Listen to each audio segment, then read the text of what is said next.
We don't even want to know what Everybody happened was. last time. I'm not going to ask what happened last time. I think everybody remembers, even though it's been a while. The presenting of a opportunity, perhaps a certain a certain boon, even. Asmodeus offering to weaponize Venta's blood. All he asks in return is that you go out and kill people with it. And the souls of the things that you kill go straight to him. And in turn, you gain power. Of course, you don't have to take that. You don't even have to. You don't even have to kill the magical Mr. Mistle. You're free to leave this realm. Asmodeus has deemed it so. Should you wish to just leave, but that would mean the contracts remain valid. The alternative is you try to fight your way up to Mr. Mistle and kill him. He smiles devilishly. As you can see, he waves his hand in the air, and there is almost what appears to be a blade that is sort of rough. It's jagged and sort of deformed in places. Absolutely massive two-handed blade that sort of glitters as if it's covered in, as if it sort of drips blood, but the blood is dark.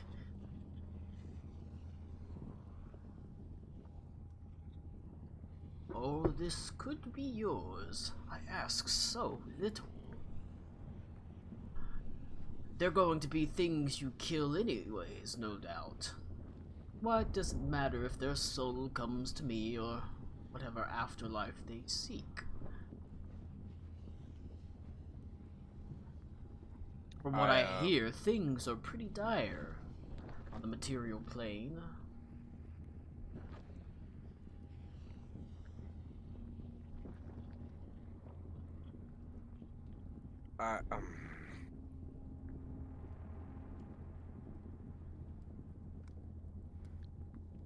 I'll even throw in Mistle if it makes you feel better. It can be the first foe you strike down with the blade. As you can see, Mr. Mistle looks up, almost shocked, but beneath a withering glare just throws his head down once again.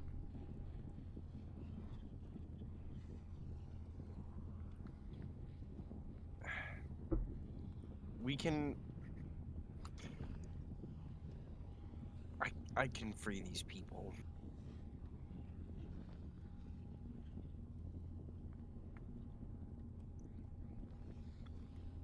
I feel like they deserve to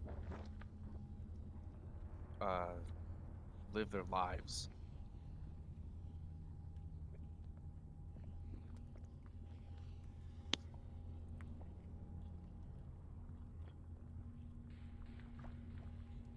Asmodeus, I would like a clause added to the deal.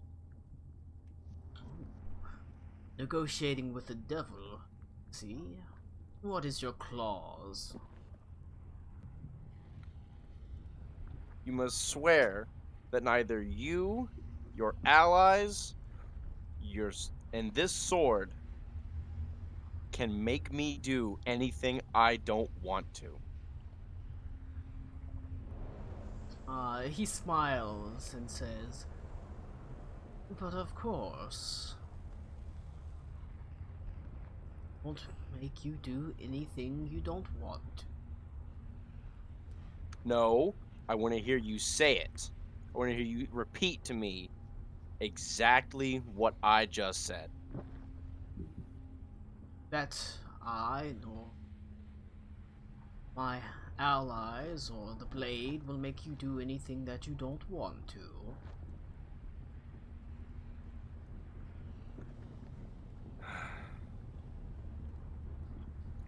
Okay then. I want to free these people. I will take the sword. Very good then. As he sort of waves his hand and a contract appears in front of you. It's massive. You can see it's written in various different color. It's written in Infernal and has various different color inks on it. But you can see it quickly rolls down to the line to sign on. Place your name there, and it will be all sealed up. I signed my name.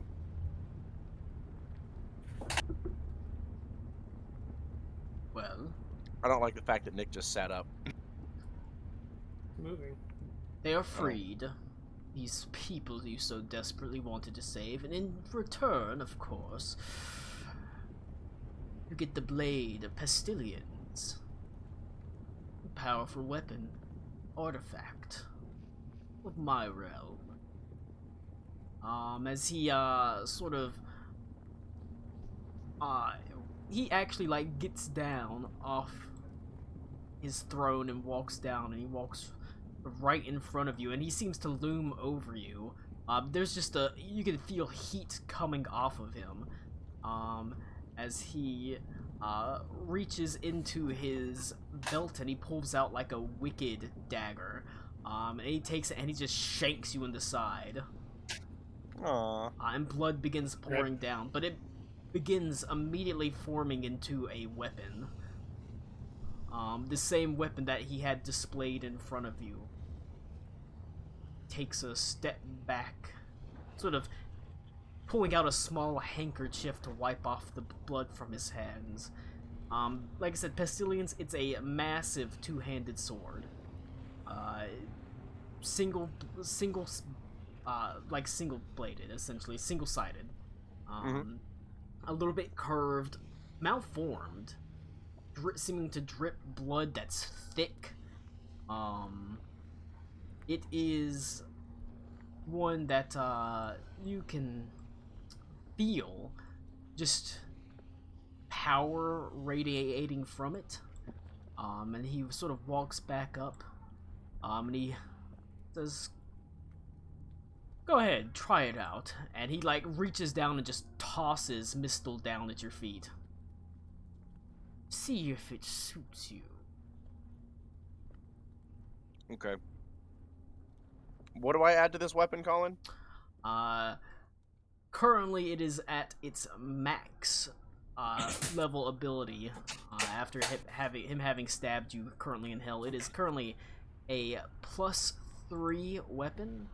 And I need you to choose. Let me double check. Pastillians. My homebrew collection.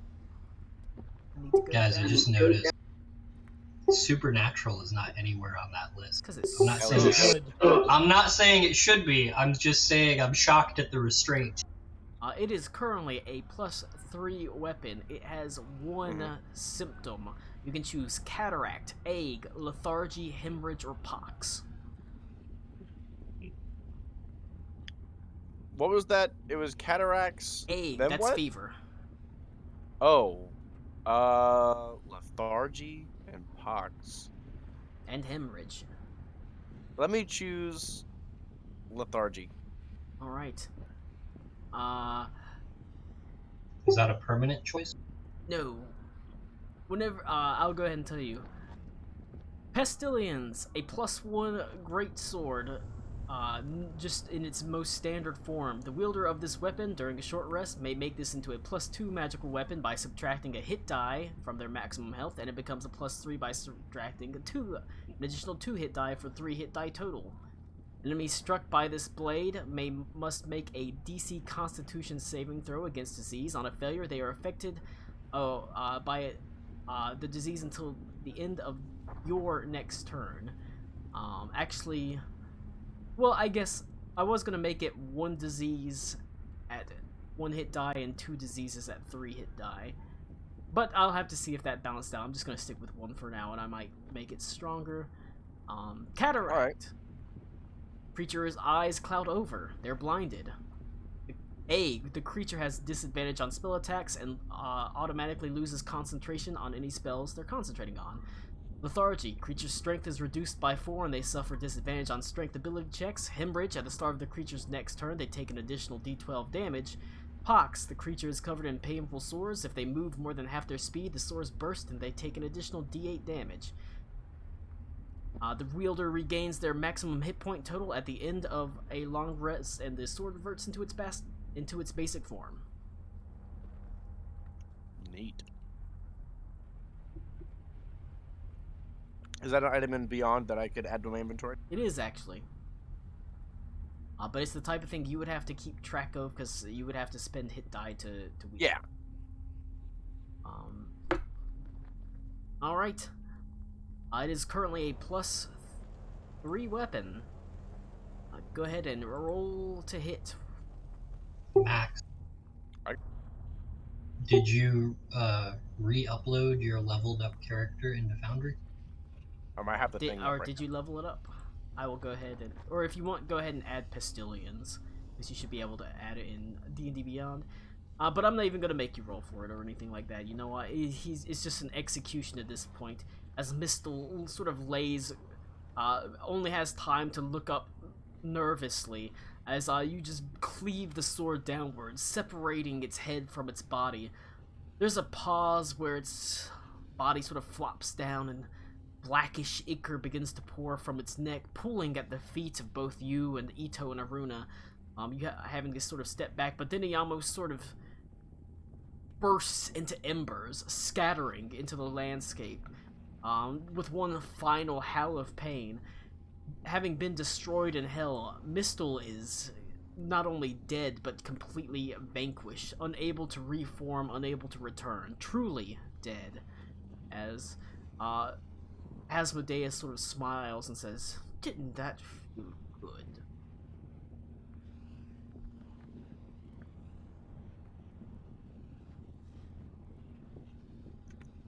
Those people are free. So they are. A good thing that you did, each and every one able to go on their path. You'll find no interference from me. I am a man of my word, after all. You just keep that sword close.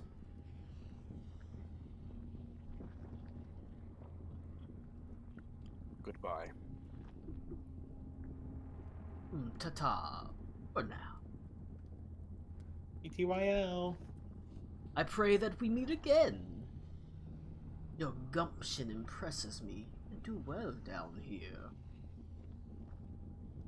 But that may be a fate for a later time. He waves his hand. You can leave the way you came, as you almost like sort of turn around looking for an exit.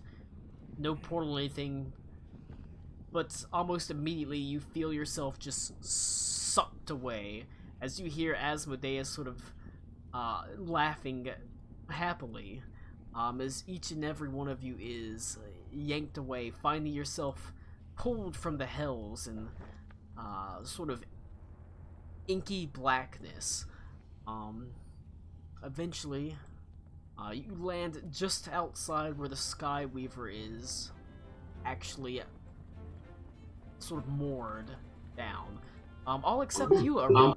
I'll accept you, Aruna. New music. You find yourself yanked backwards.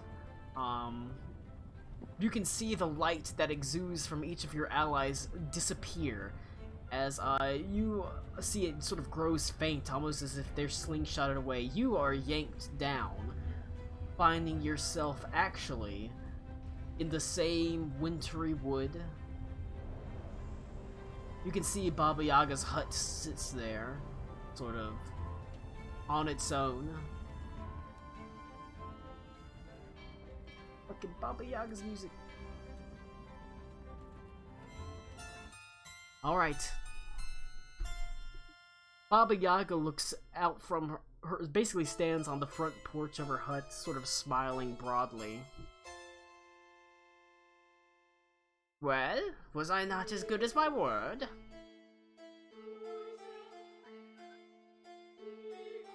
Well, exactly as we discussed. Yes. Did you need me for something else, or... I was do. this- As I said, I really must impress upon you. I'm growing wary.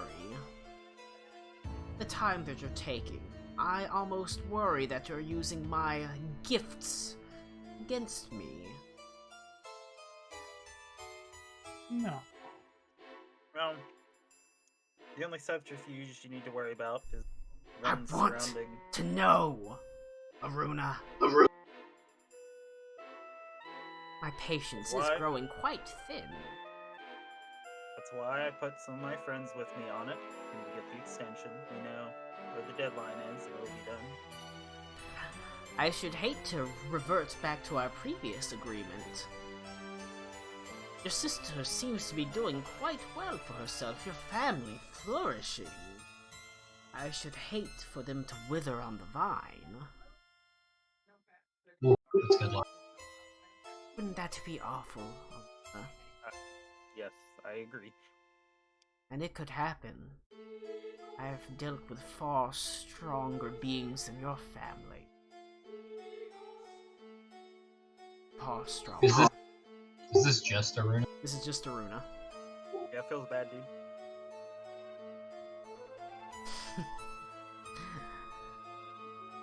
I don't mean to frighten you, dear girl. I just merely wish to impress upon you the timetable that I want. Yes, I've given you time, but the faster the better. Please. I'm back. As soon as the task at hand is complete where we are at, I think most everyone else agrees that we will be heading... Roll an to the Eldorado. insight check. Oh boy. That's pretty good, 22. Alright. You can see her, despite the fact that she's being cordial, she seems rather anxious, antsy.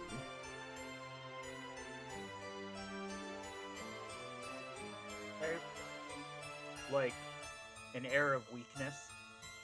Like, this needs to get done. She wants it done. The faster... when you just look at her, you can see her face twitches ever so slightly. She wants it done. She wants to know. That's leading... And you've noticed she's spoken a little bit more out of turn, leading her to be a bit brash in what she says.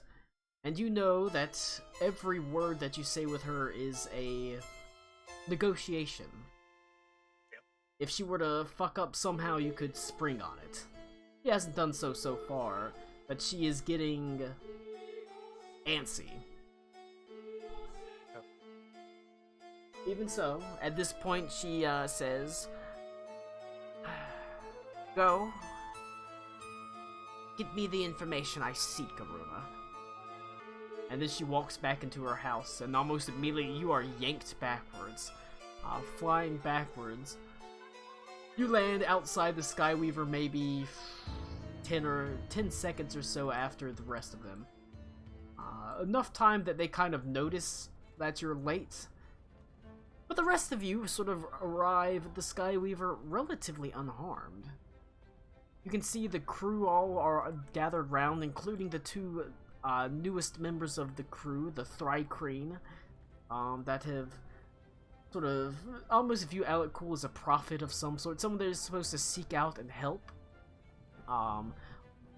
You can see Nipsey is sort of not lording over them, but captaining over them, talking about how, no, with 4 hands you can probably tie knots twice as fast, or twice as many knots. It could be pretty useful, right, Carrington?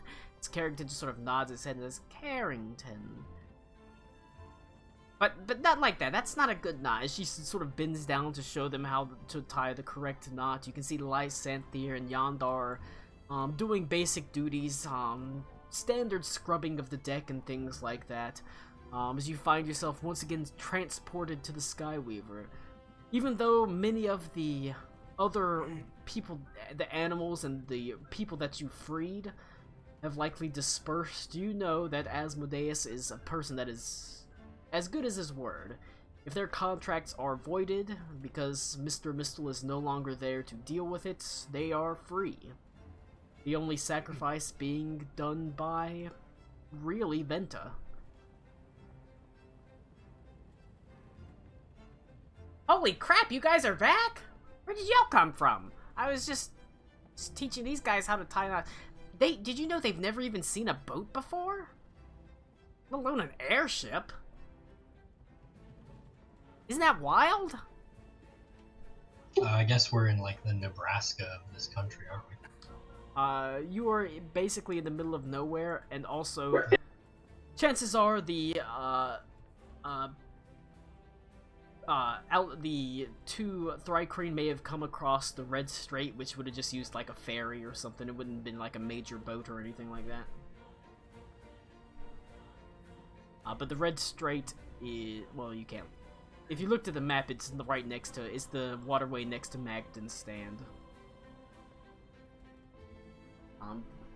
You can see. Well, if the rest of you don't mind, I believe after that adventure I'm going to need to center myself for a bit. And Reed's going to start heading to his room after glaring at Icicle. What is that code for jerking off? That's code for we were in hell and I need to converse with Kellenvor for a while. What is this? And why the fuck is that my fault, Lou? What the fuck is this? I've got 2x Miss Ales, and then I just opened one that's frosted sugar cookie. Lou, Nick didn't take us to hell. I didn't take us to hell, and I didn't make you fucking go.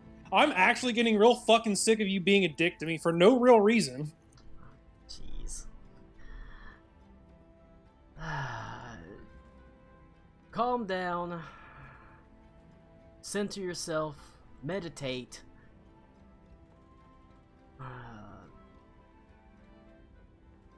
The Kuatoa, while inconsequential, them dying was certainly not good. It's not necessary either. It's a solution to a puzzle. I'm just not going to play then. One. I'm just not going to play then. Thanks, Lou. It's... Hold on. Christ. I forgot exactly where we left off. Oh, you had all gotten back on the good ship Skyweaver, after having been teleported away. Pray. What'd you say? Reed was gonna go pray. That was the last line of in-character dialogue. Fair enough. As y'all come back in, I go, "Hey guys, anything weird or sketchy happened while y'all were gone?" Tommy, I saw that for the record. Please tell me you didn't hot glue Heimerdinger with Oh, your God, no. Heimerdinger. Good. You can see Well, Adelaide... you know Colin's gonna have to edit that out now. No, I don't. Adelaide... Colin doesn't edit. Nobody fucking watches this shit. 7 people Dude, watch these do you videos, Lou. understand how lazy Colin is when he can be? Nobody watches this. We can say whatever you want, and you can get Colin's canceled like- if you want to. Colin's like one of the most industrious people I know, and therefore, when he can be lazy, nothing stops him. The point is, you all arrive back at the Skyweaver. The crew itself is busy. Like I said, Yandar and Lysanthe are doing, basic maintenance. You scrub the decks and things like that. You can see that Nipsey, Brightbuckle, and Carrington are teaching the newest crew members, the 2 Thrycrane, who have pledged to follow Icicle how to tie knots, and commented on how good they are at it, because basically they can tie twice as many knots. I mean, they got 4 hands. It's pretty great. You can see Adelaide, perhaps to your satisfaction, Ito, Adelaide is currently standing at, like, the far end of the prow, like, at the edge, balancing on the, like, it's almost like a Karate Kid moment where she's trying to balance on the, like, the bowsprit, as she's got the great sword in her hand, sort of awkwardly waving it around, trying to keep her balance on it, as she continues her training as well. Everything is... Despite the fact that you have literally just gone to hell and returned, everything on the Skyweaver is normal, It's a little bit of a stark contrast, almost like when soldiers come home from a war, when the hobbits go back from the War of the Ring. I mean, in the movies. I was gonna say which one. In the book, there's the scouring of the Shire and stuff like that, but in the movies, Blue. you Where's can see Nipsey sort of waves at you excitedly. Where's that egg go, Cody? In my ass. It's a mushroom, you retard. Oh, is it? Okay. He's I thought it was. He's got to keep it warm to hatch. She's I you can see the balloon is filled with hot air as you can as she moves to the whirring cogs and says, all right, you take care of what you need to take care of. Logistical question: I believe you said 2 Thri-Kreen. Do they Thri-Kreen. count as our? They're basic crew. They're not part of the underling count. They are basic crew. They're because basic they're increasing crew. the size of ship. We need more crew. You need more crew. But do they count as like our NPC total? No. No. The you have crew and then you have NPCs. Currently your crew are like Yondar, Lysanthier, and now Thri-Kreen. And technically you also act as deckhands whenever you're not doing something. Then you have Usually I'm dick hands when you've I'm got not doing 4 something. cabins. If you upgrade again, you will get 6 cabins. But like I said, you'll have to upgrade your crew. But like I said, I'm giving you crew essentially, so you're able to upgrade the airship. But yeah, they sleep in bunks. They don't get full rooms. Like we sleep in bunks, we don't get full rooms. Basically, yes. You get the nice bunks though. You get these bunks. These bunks are for the the underlings. For They the get- people that don't go to die every day. They don't go get bunk beds. They The people who don't go to hell. get hammocks. But Hammocks are better than being dead. you can see Alec Cool, the 2 Thri-Kreen sort of greet you sort of happily, their hands waving. You can see but Nipsey almost she chides them, but not like severely. It's like, hey, you're supposed to be getting back to work. You're learning how to tie knots. That's a valuable skill, not just on a boat, but everywhere in life. As she goes back to showing them how to tie, basically, she knows how to tie a lot of knots, surprisingly. Or perhaps unsurprisingly for her. Does she have Carrington tie her in knots? Does she have a dog? If you tell her that, she'll say, of course not, but she'll blush slightly. Cody, I need you to go to timeout. I'm gonna need Cody to go into timeout. Thank you. As for you, Karakwa, you've, like I said, you've been gone for this adventure, but you have been on the boat tending your tree. Yay! Has it gone big and strong? It is growing. It's not big enough to teleport into, but it's getting big and strong. Yes. You suspect not more than a month or so, maybe 2 months. Considering, how fast trees normally grow, it's fucking fast to get it done in like, 2 or 3 months to have it big enough for you to walk into. But your careful ministrations and tending and your work with it has caused it to grow extremely rapidly.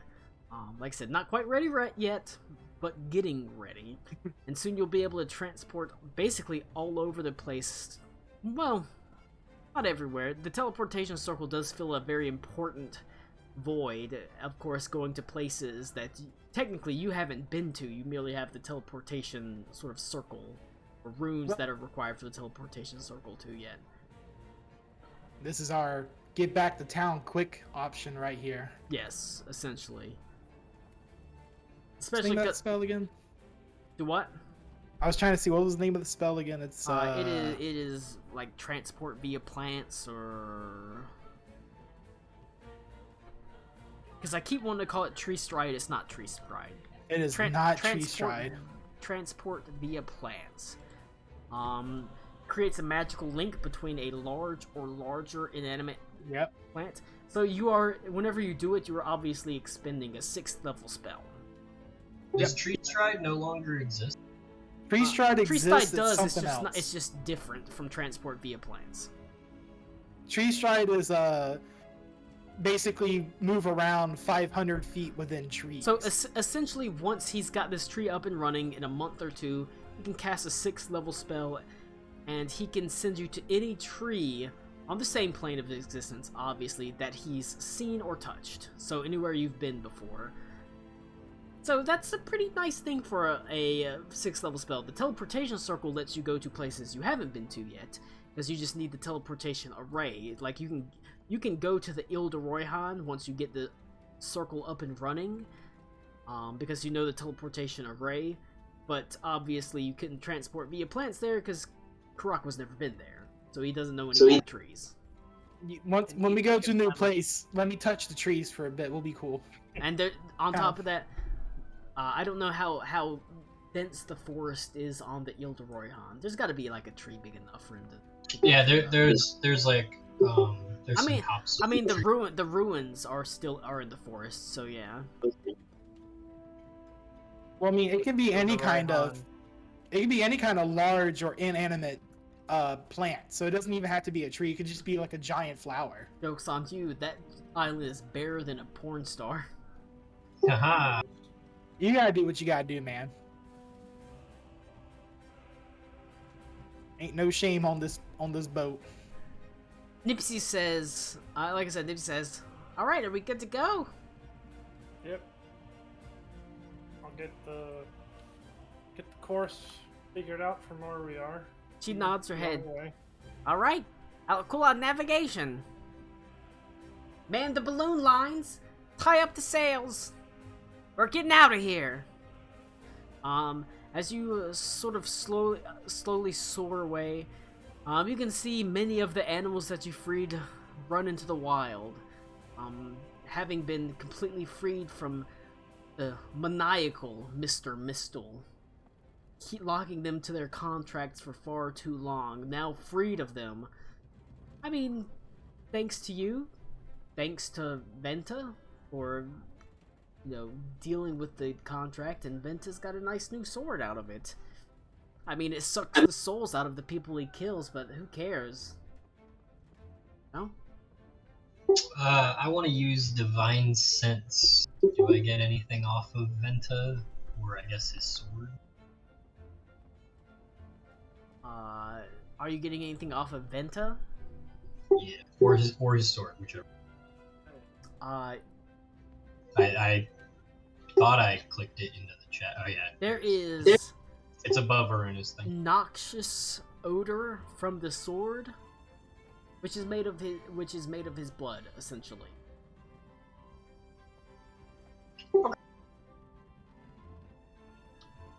It is fiendish in nature. But at the same time, I'm even gonna expand this. I'm gonna expand it a little bit from Divine Sense. It is fiendish and it is fey. Interesting. Okay. Is my holy symbol giving off any kind of vibes? Nope. Interesting. Nope. You've noticed it mostly gives off, or the symbol for the Green Lady very rarely gives off basically things, especially not towards someone who was literally cursed by her. And the part that is for Saint Cuthbert mostly gives off stuff for the undead. Gotcha. So it's always a little bit twangy around, like, Icicle. The ship sails into the sky. Pretty good. The ground passes beneath you.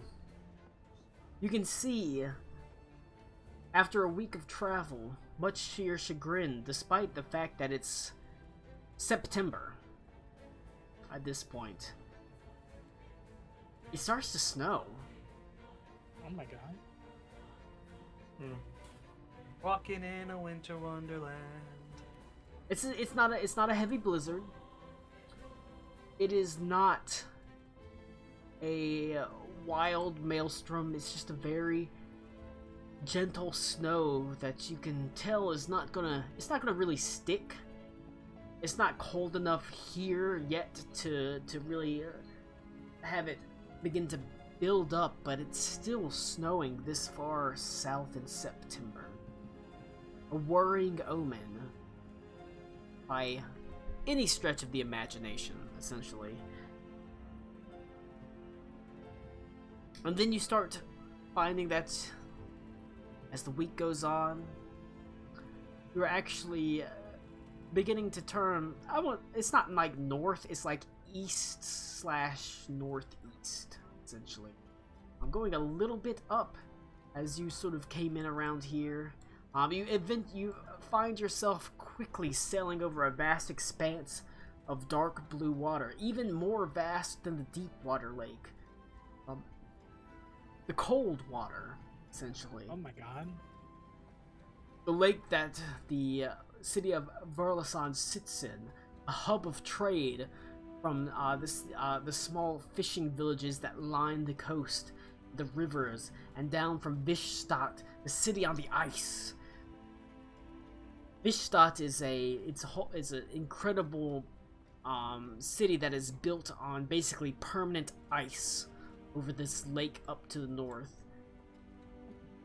We took the northern path. Yes, you took the northern path. Northern path. It's not exactly perfectly Yeah, along that perfectly arrow. along. Like I said, you came in a little bit south of the arrow and had to turn basically you had to turn east/northeast to go up a little. But you sail and you find yourself sailing across a huge expanse of a lake. It's not really a lake; it's more like an inland sea, essentially. And you can see the snow is getting a little bit worse, despite the fact that like I said, it's another week or so. So it's roughly September 10th or so, whenever you finally see the edge of the city of Verlasan. Verlasan, I can't remember what I fucking named it. That's an N. I should have chosen a better fucking font. Verlasan, a city that is made of stark buildings. Weissenberg had these very impressive minarets for the palace itself, and walls that were made of beautiful marble. Verlasan is stark. It's gray. It's a little bit dingy. The beautiful, what would be simple gray granite walls are all tinged black with soot, as there's always coal burning to keep this place pretty warm. As there is always soot high in the air, as the Skyweaver has to sail through it, dipping low through black clouds. However, conveniently enough, there are actually docks here that the Skyweaver can dock at. They're not exactly airship docks, but you see that extending from the city of Verlasan itself, the island that it sits on, are huge arrays of woodwork docks that extend out into the chill water lake itself. Extensively, almost like a spider web of wood across this, basically this lake that partially freezes over in the winter. You can see that Nipsey is able to bring the Skyweaver down, gliding over the water to land just outside of Verlasan, acting as basically as a regular boat at this point. She has no problem landing it in a vast expanse of this massive inland sea, essentially, and propelling it forward. As she says, "I can take care of the docking fees," as she hops off the boat and talks to a very portly man with a slightly balding head and a very red, ruddy face about the docking fees. And you can see the city of Verlasan it's definitely not as big as Weissenberg.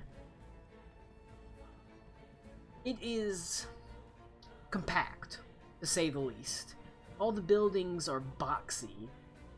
There's no ornamentation at all. There's no beautiful sort of colored paintings or anything like that. There's no statues like you would expect to see in Weissenberg. There's no parks. It is all tightly packed, essentially, squat, square buildings, each of them with a large chimney or chiminea that rises up from these squat buildings, pouring out sort of plumes of coal smoke, sending soot into the air that gives everything a dark, a black, dingy feeling. Whenever you take a deep breath, you can smell the coal in the air. Did you say that the lake is frozen over? The lake, currently this lake is not frozen over. Up north, this lake is always frozen over. Verlasan only has ice in it. It's not completely frozen over. Gotcha. You've arrived, but even so, the city is expansive, to say the least, especially for one so tightly packed. The people that move to and fro are largely human. They all wear heavy coats with large collars, surprisingly large collars that generally rise up over their ears, that they sort of keep popped up against a chill and dire wind that always seems to blow out of the west, from west to east. You can see they keep their head down. They're a very pale and almost seemingly, I wouldn't say surly lot. They're not rude, but they're almost apathetic as they cast their eyes away from you, each of them going about their business, day-to-day business. Unfortunately, Henley is not here to tell you more about the history of Verlasan or the sort of Coldwood or the Chillwater Lake. That being said, you quickly disembark.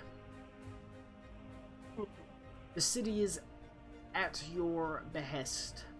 What would you like to do in this large city? Each of you is armed with, like I said, not counting the cost of upgrading the ship, which is going to take a week, 300 gold pieces each. That's enough. I will say that's enough for a minor magical item if you want to get one, or other stuff. Anything you want. What would you like to do in the city of Verlasan? Tommy. Well, we have long rested. Aruna is long from rested. this area, correct? Say what? Aruna, I know, is not exactly Aruna from this she's not town, from this area, but from she is from this nearby, area. She's from the Coldwoods. which is like basically here but not here, Pretty much all the stuff that's white is considered the Coldwood. including where we're at right now. Yes, it is part of the Coldwood, technically. It's Aruna. essentially the capital of the Coldwood. Okay. What can you tell us about the city here? Have you been here before? I don't think I've ever been here before, Colin. It's up to you. Would Aruna have come here? You'd still know of it.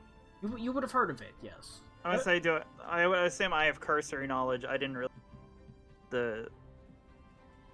my home proper, I guess. Does this place really look any different from any other big, large city that we've been in? To someone who cares not for being in big, large cities. Much more tightly compact. Like I said, it's squeezed Are we in. talking? The building. Are we talking like high-rise requirements where like nothing is a certain height? There's nothing that's below 2 stories. There's no single-story buildings, and I'm guessing like towards the center the buildings are higher so they can see over the ones below. Yes, and there's absolutely no parks and no greenery or anything like that. What's forgive me, what is this landmass again? That's Price. That's Bayaz. This is Bayaz is to the south, isn't it? this part right here is Bayaz Kumlahar. Oh, it is. Okay. Yes, I thought Bayaz this Kumlahar part was to the south. No, it does extend farther south. Like I said, Bayaz Kumlahar extends basically, it crosses there and extends, like, if you go to the world map, Ito, that's right. You're here. Bayaz Kumlahar is all of this, but the thing is, it's mostly desert, essentially, so... Okay, for some reason I always thought that Bayaz was here.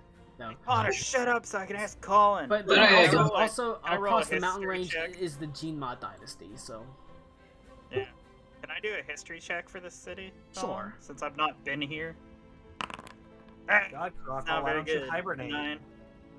It is. I mean, it's the center of trade for the Coldwood. It is, like I said, Vishstadt is a city that's situated on ice. It brings in ore from the nearby mountain ranges, and sends it down along the river to Verlasan, where it is generally processed, and it goes out the Red Strait all the way around to Veskermund.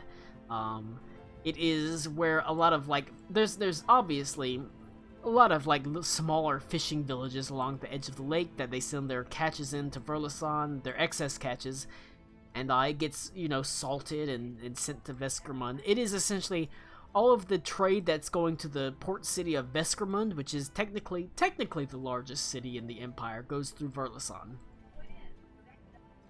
Okay. You know that the people you rolled what, a 9? Yeah, it's not very good. The people here are not, from what you can tell,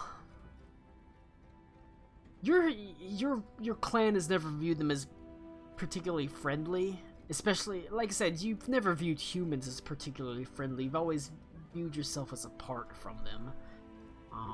That sort of thing. If you were going to call anyone friend or ally amongst humans, it would be the smaller fishing villages near Vishstadt. Are they the same weird, superstitious type as the cult, the cult wolf proper? Or since it's a big city? In Verlasan, they're not. You'll get people that are superstitious. They do. They're not as superstitious generally. Obviously, you've got lots of mixing and max sort of things like that. But it does get a fair amount of superstitious people from it. Specifically, they, despite the fact that they're generally not all that superstitious, they still observe the holidays that are here. Specifically, let me go to the old Night of Dancing Lights. Yep, that's pretty much exactly what I wanted to know. Yep, they do observe the Night of Dancing Lights here. Neat. They mostly view it as a party, whereas it's taken much more seriously up north. But even so, I mean, Yeah. In case anyone else is wondering, up north they don't have birthdays. They have their age is measured by the Night of Dancing Lights. Essentially, if you're born a day before the one night of Dancing Lights, you're a year old. If you're born 364 days before the Night of Dancing Lights, you're a year old. That's how they measure their age, essentially. What if you were born on that day? If you were born that day, you would probably be considered next year. Because generally the Night of Dancing Light happens at night, generally at midnight. If you were born after that, you are considered for the next one. Man, I'm fucking good at making this shit up. What the fuck? Alright. What would you like to do in the city of Verlasan? Like I said, today's more of a shopping episode. If you want to, I will remind you, or asking people to do stuff, but I will remind you, you do have Lincoln on board. He is able to sell stuff to you. At this point, I need to add in. Forgive me, what is Lincoln's trade? Poison and rumors. I want to poison his sword. Lincoln Did does- we? Really fuck That's someone. not how. You have to buy poisons to Did- use I know. on your sword. Did not we poison pick up yours. the blacksmith? I can't remember. You did not pick No. up the No. blacksmith. You did not. You didn't have room. You would have to dismiss somebody. But I need to add the chimera poison. But the point is, the way the poisons are short-term buffs, essentially. Very short-term. You can add them basically for the fight. It's almost like trying to do extra damage for the fight or things like that. Can I ask M for a favor or find M? Sure, M's always around.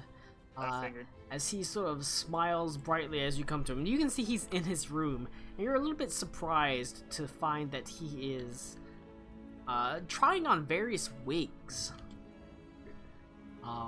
All of pretty impressive make. As he, I mean, he's M.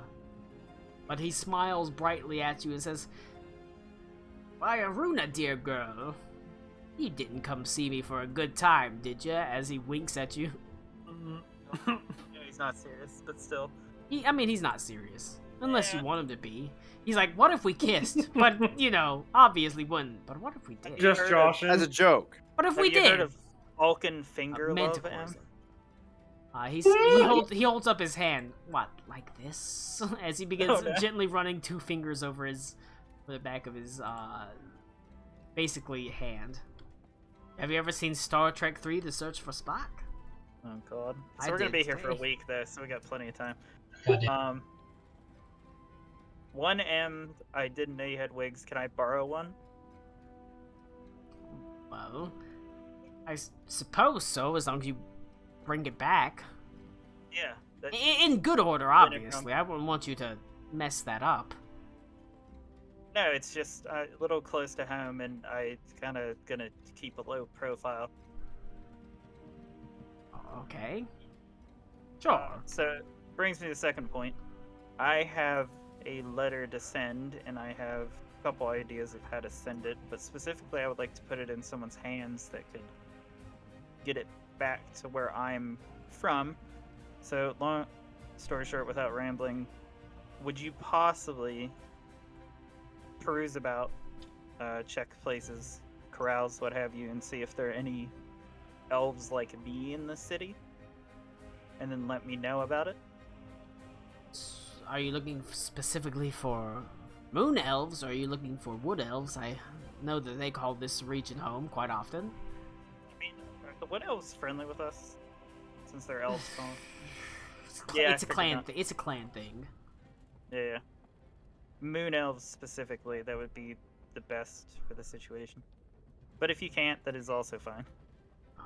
Suppose I can. I'd be happy to, Aruna. And he's. Do you have the letter itself? You want me to? I just want him to find the person first. Or see if there's anyone. So it's twofold. I don't want them to necessarily know I'm here. Finds I will be the one to go present the letter, if that makes sense. He's fine with taking it. Really.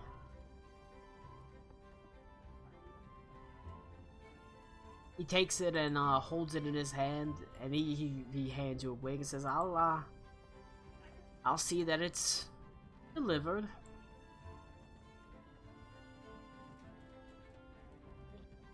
This isn't anything weird, is it? Like, I'm not gonna get, like, stabbed for doing this, am I? No, and plus you change appearances, so once you're done with it, you can just change back or just change something else. I don't think they're gonna come after you for it. I mean, for all I know, they might take it and just, throw it in the lake or burn it.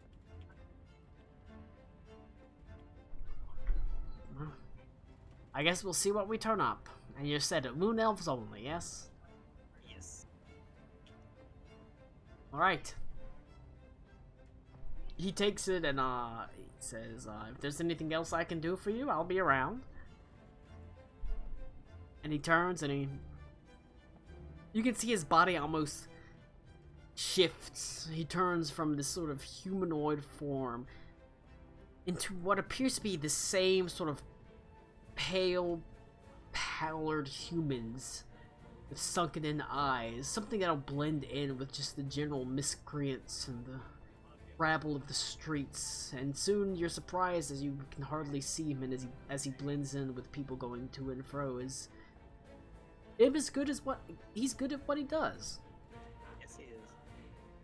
Alright, that'll be it for me. I'm just gonna go to the library to look at books, so if anyone wants to do that at some point, they This can guy do it thinks with me. there's a fucking library in the city. I Like don't this. know. I'm looking for it. So, Oh, also teleportation circle. I doubt they have one, but I'm if there's a rune sequence, I want it. if there's a rune sequence, I want it. If before Aruna leaves, I would definitely see if they would like to go with me to get the rune made, and presumably would be at with the same people that would have a rune for me to copy. Very possibly. Might be nice to have you along, Aruna. To Okay. Do that sort of thing.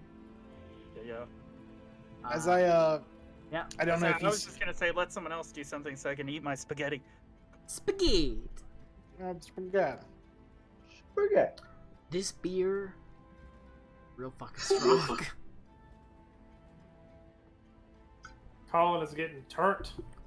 Is this still the sugar cookie? No, I'm back to the. I drank the sugary one. Now I'm to the spiced double ale. These are all like 8 to 9% alcohol. Which shit. it's high for a Jesus beer. Christ, Colin. I have beer. All right. You're surprised to find that Henley quickly disappears.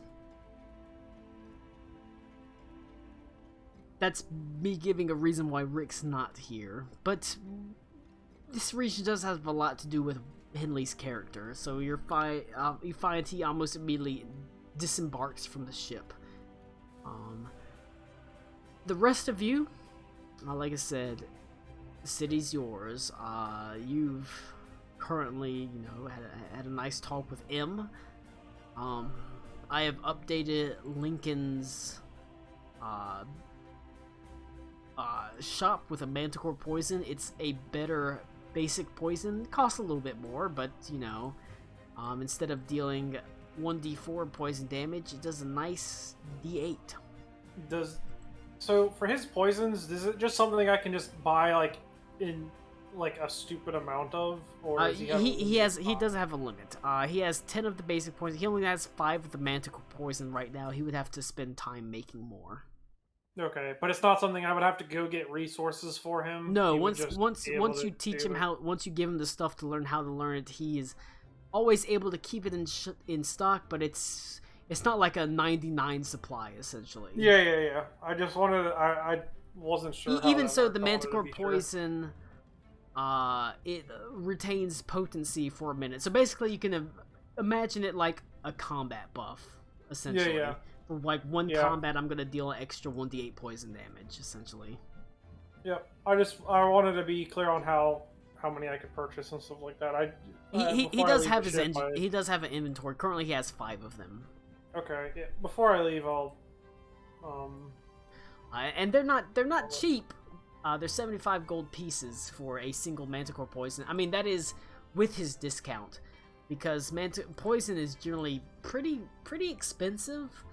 But you are getting a relatively decent discount considering 75 gold pieces deal an extra d8 for a minute. It's pretty fucking good buff.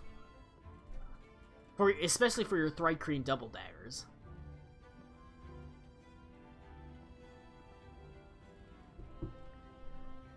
That being said, what would people like to do?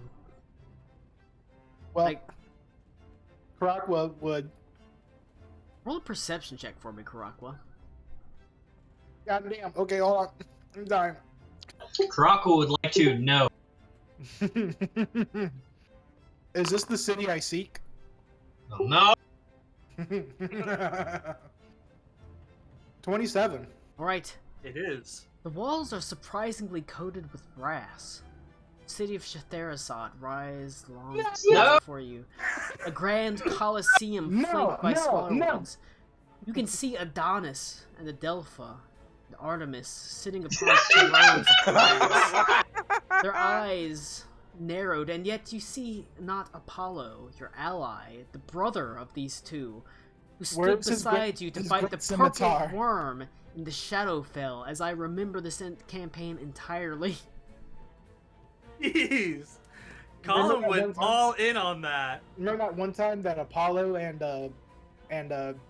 While when Dodgy jerked each other off in the desert over his huge sword. That was pretty awesome. I do. Except I Do you remember the one NPC that we all hate that Colin loved? Oh my god. Oh no, what was her fucking name? We're not doing. Ooh. No! Cody, why did you tag me in that video? The point is. I tagged you in the video because it had to do with farts, obviously. Alright. Nick, is it better or worse than the doorknob video? Shut up. Karakwa. You actually find yourself getting off the boat, and it's... I don't know how you feel in big cities. Oftentimes it can be very disconcerting for a druid to be that surrounded by people and stone and it's mud not natural. And dirt. It's not natural. There's nothing I natural get that about people this do place. I understand that people do it. I understand there will always be people that live in cities, but there's a certain comfort not being this close up to everyone. As you can see, there's a large group of people gathered around what appears to be, well, as far as you can tell, a dwarf. But not like any dwarf you've seen before. They look young enough. They have a big burly beard, but they're clearly female. The beard is stark white and her eyes are quite pink. Like I said, it's not... I mean, it's not... I wouldn't call it a big burly beard. It's more like a well-kempt short beard, essentially. Like, big burly beard for humans is short, well-kept beard for it looks dwarves. like Colin, but with boobies. Yes. Oh my god. And she actually... We talking like a Jonathan Frakes beard? Yeah, basically. The rarest. You're surprised that she's motioning. She says, "Gather round, you wee fucks. If you got any vegetables that need blooming, I'll have them to go and." As she has people gathering around, she has what appears to be a small display plant. A simple.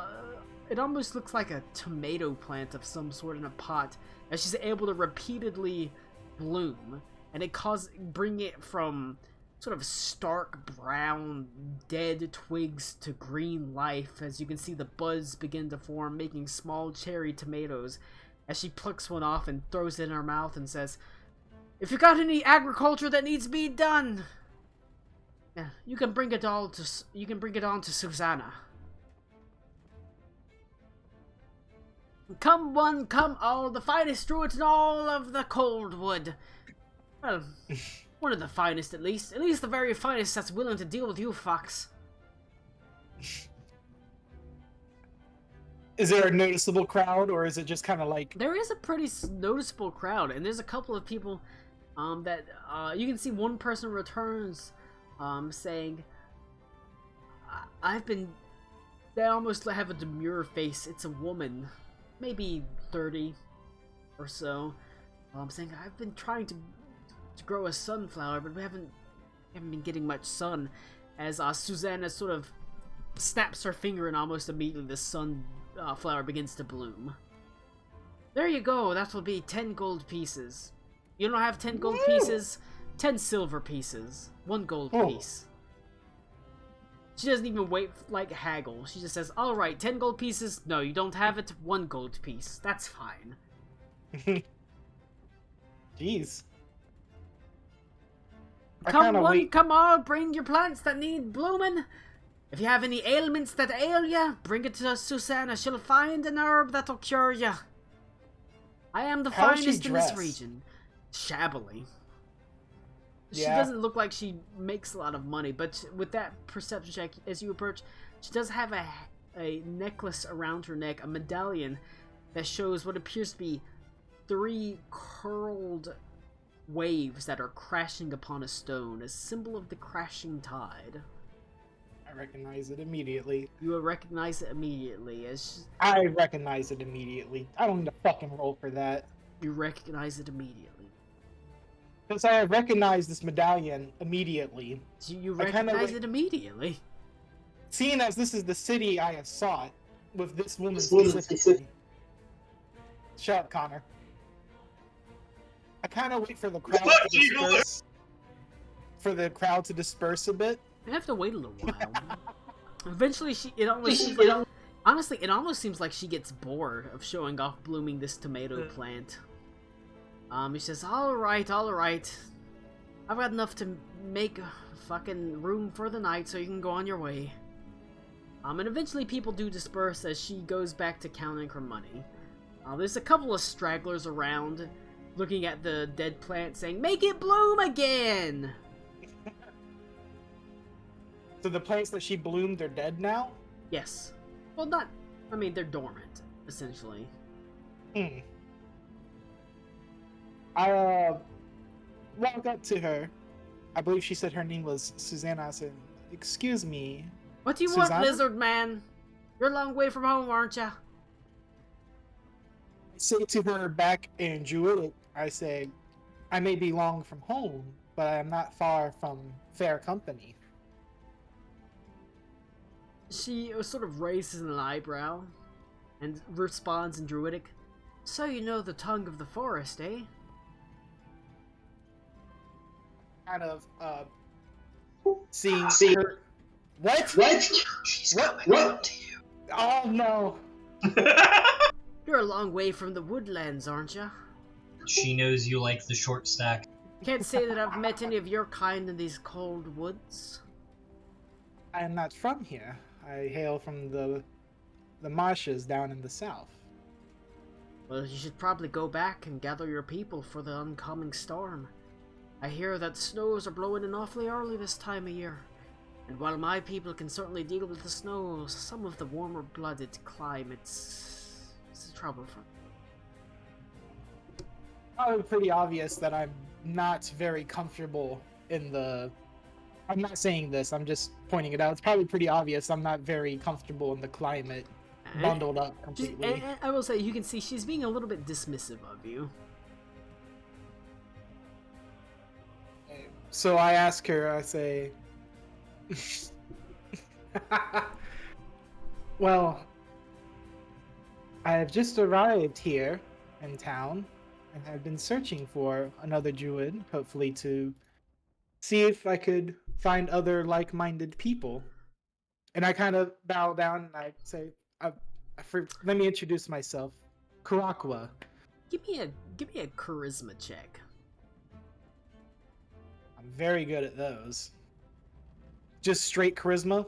If you want it to be a persuasion as well. Well, that's not going to be Actually, any more you know what? different. I was actually. Oh, fuck you, 19. That's fucking good though. I was almost about to say, give me a charisma nature check, but that's good. I mean, if you want to add 5 to it instead of -1, it'd be 25. It's a little bit of a weird check, but for a druid, I think charisma nature, you know. She looks at you for a moment and she says, there's almost like a stony wall between you, and you can just see the tiniest hint that she drops it as she sighs. She says, you're not gonna find many druids around here anymore. Not gonna find many druids at all in Goldwood. Most of them have turned to fighting each other. Fools that they are. Sadly.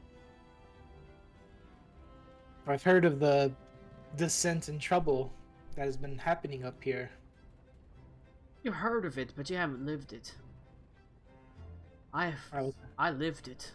I mean, I've fled to here. Boxed cage of a city where I do parlor tricks to make enough to live for the night. I haven't seen a wild animal here except the occasional squirrel running along the eaves. You may call it parlor tricks, but you do a service for this people. That is to be commended. At the end of the day, my duty is to help. God bless them. The crashing tides, both of them, agree that we are to help the common man, but each other. There's quite a bit of animosity between the two sides of the conflict, I guess you could say. Without sounding too naive, I had hoped to come here to settle this dispute. How do you think you can settle that? any way I can. Doing what is needed. You said yourself storms were coming. I'm sure you mean that in both a literal and metaphorical sense. I'm sure you've heard of the news of what's happened west of here.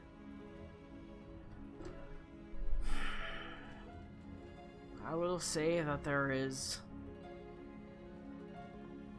been rumblings of sort.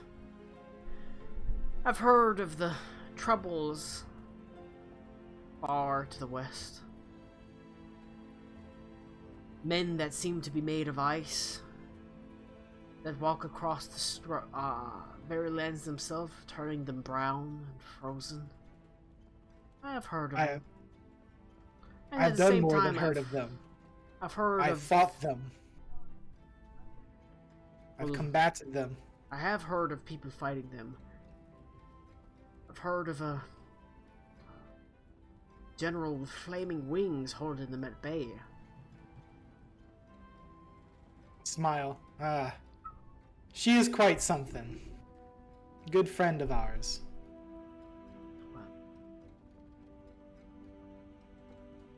I've made my preparations just in case. What are the odds that they go into the heart of the forest and seek out the druid clans? Pretty small, I think. Wouldn't be much for me to uproot myself from this city and disappear into the wilderness. Of course, I wouldn't Insight necessarily... check? Sure.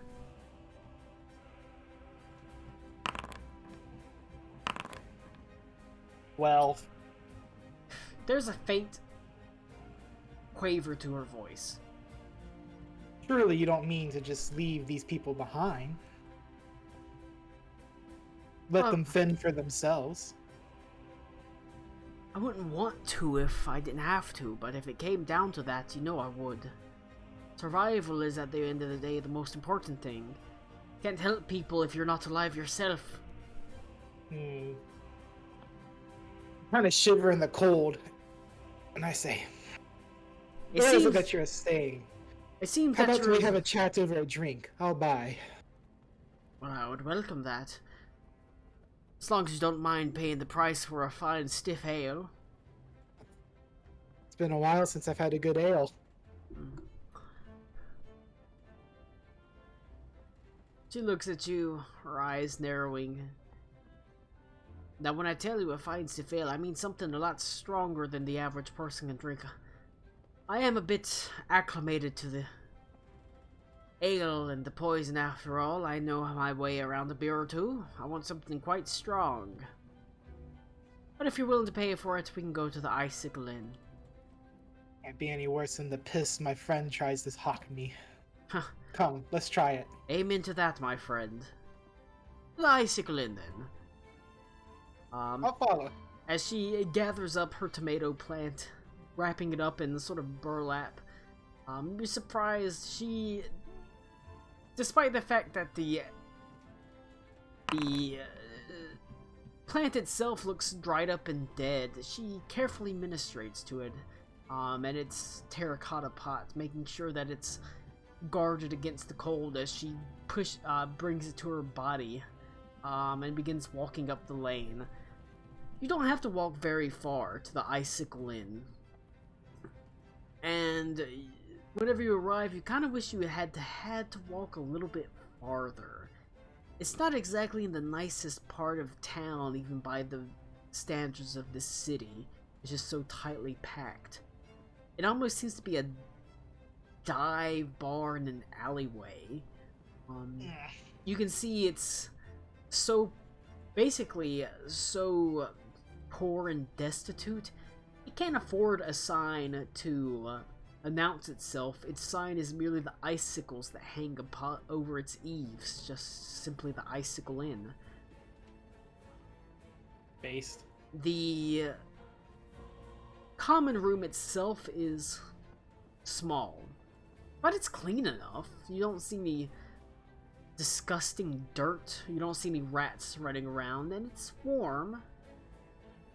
Not as warm as you may like it, but there is still a hearth that has a fire burning in it, casting orange light and warmth across the common room. You can see there is no bartender, it looks like. As she goes to the bar and she sort of raps on it with her knuckles. Couple of ales, please. Strongest that you got. She waits for a moment before what appears to be a water ganassi. Almost seems to rise up from a pool of water behind the bar, solidifying into ice. As she wraps her hand around two wooden tankards, and the wooden tankards almost instantly become chilled as she holds them over taps that pours what appears to be a very plain but still acceptable ale in them, probably quite strong. As she pours them into the chilled mugs and presents them to you quite pleasantly cold, even despite the surroundings. As the basically Ice Ganassi says, "That will be 1 gold piece." I pull out my coin purse, making note of the price. In my head, I'm thinking that's kind of pricey for 2 ales, isn't it? What are you trying to argue me down? No. I'm saying in my head, I'm thinking to myself, looking It for. is pricey. It's pretty pricey. For your standard ale. You first add that 300 in. Now take out 1 gold for 2. I do that. I put the 1 gold coin and put it on the tab for her. Certainly not cheap. But it is, like I said, pleasantly chilled between her frosting the mugs and it's seemingly coming out of the keg cold as hell. It might be worth the extra price, all things considered. Suzanne happily downs it, with basically in maybe 1 or 2 gulps. Sets it down on the bar itself. Pretty good, Fiona. Pretty good. Not the best you've ever had, but, well, not bad. Damn. Not the best you ever had. She's not offended by it. All things considered, it's hard to get in. It's hard to get in the best you've ever had, all things considered. I don't think anybody's got the best goods they've ever had at this point. Understandable. But you are a little bit of an anomaly. You speak Only a little Druidic, bit. but you certainly aren't of the clans that I've seen. As I was saying before, I hail from the swamps down to the south. I am of the Wildfire Clan. Well, I've heard of you. You don't have much overlap, but I have heard of you. I've also made very good friends with those of the Zephyr Quintessence. Mostly a bunch of foppish elves from what I've heard, but they're still druids nonetheless. What do you think? Are they a good sort? I kind of smile to myself. Some of the best. Well, they might not be able to handle a stiff drink, but I wouldn't mind having them at the back if all things were considered. Druids are druids, after all.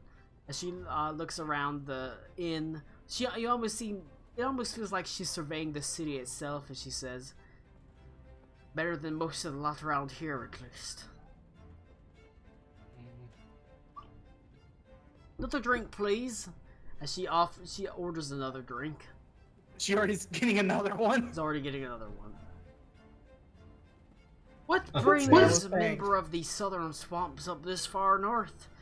Usually your kind don't deal with the cold so well. Trust me, I don't. But I was serious when I said I do hope to end the conflict here between What? the crashing tide. We don't need a druid, we need a cleric or a paladin to perform a miracle for that. Because Funny it enough, feels I'm like traveling it's with not going those to. too. Well, I was being a little bit sarcastic, but it's mostly to demonstrate the point that, well, they're a brother and sister that aren't exactly I suppose you could say getting along, each one of them claiming the crashing tide totem for their own.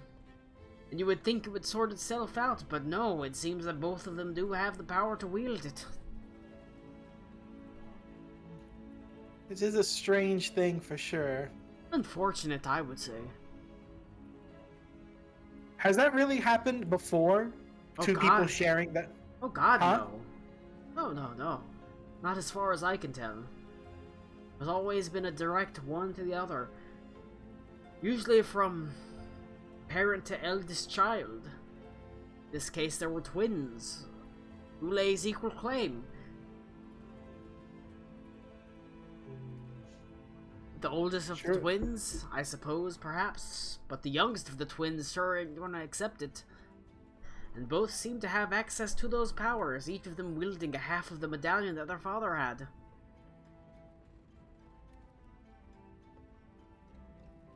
It just seems so unnecessary, the conflict, especially with all that is happening now. That doesn't even the half of it.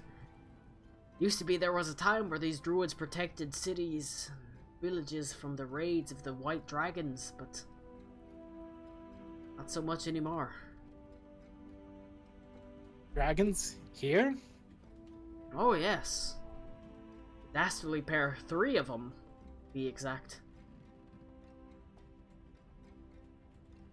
Kind of terrifying to think of, honestly. I said a dastardly pair, but a dastardly trio. It's 3 of them. There's 3 adult white dragons. Are they still alive? Around? There was a time where the crashing tide kept them at bay. They're so busy keeping each other at bay that they've gathered bounty and treasure far beyond what they could have gotten if the crashing tide had just worked together to deal with them. It's one of the reasons why I left. Just couldn't deal with the infighting anymore. A lot of the druids aren't. You think that fighting each other, maybe killing each other would be the thing that wipes them out. It's druids leaving. It's losing faith. And you can see she reaches up, she still has the symbol of the crashing tide around her chest, but she almost absent-mindedly sort of rubs her hands over it. I wish it weren't that way, but it is.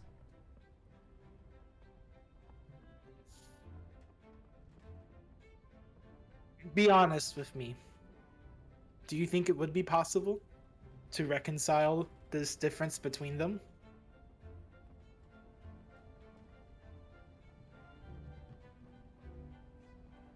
They were a family before. They're a brother and sister that loved each other. I don't know, to tell you the truth, but there was a point in time where they were a pair. I remember seeing them growing up, the 2 of them. Half-elves of a mischievous nature. They were always in trouble together, and they were always willing to get each other out of trouble. Came to that. Power corrupts people, and it's a damn shame as far as I'm concerned. I've seen it for myself. I wish they could see past that. Remember who the real enemy is, and who their real allies are. But it seems too late for that. Certainly beyond anything I could do.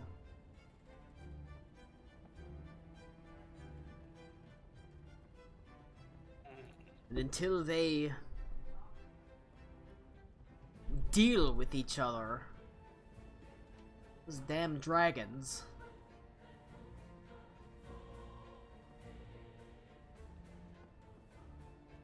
damn dragons will do whatever the hell they want. Asta, Nicola, and Winfred, they called. Like the names. Yes, They are in the Encyclopedia Draconica.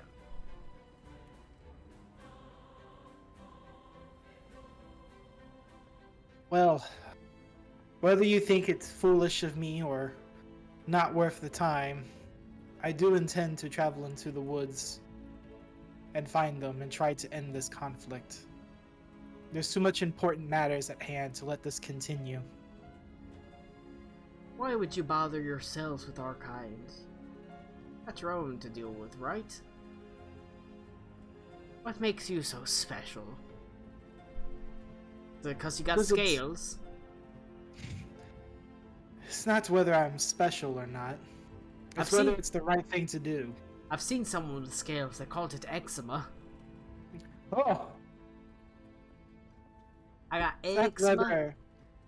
It's not whether I'm special or not. It's whether it's the right thing to do. And right now, we need all the help we can get. These are dire times. Roll a persuasion check. Just give me a charisma check. Persuasion Oh, check. Another one.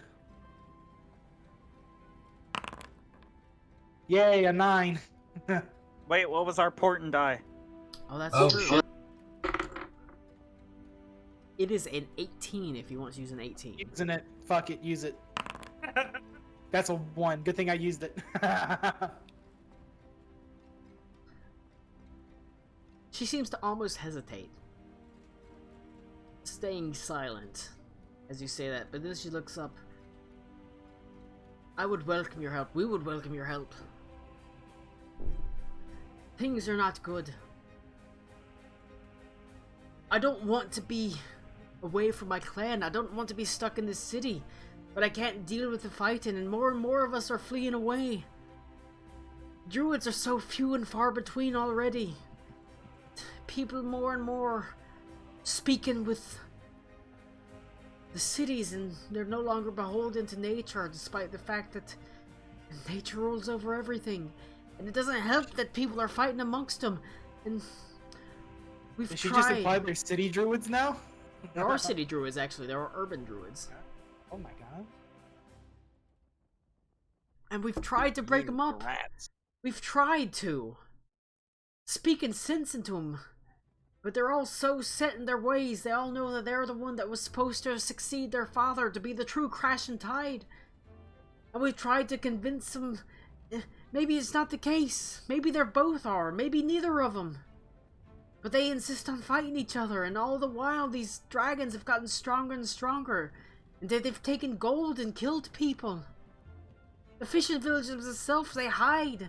They don't send any shipments down. And the people starve because of it. And we don't know what to do. And they won't look to anyone. They won't look to the people beneath them.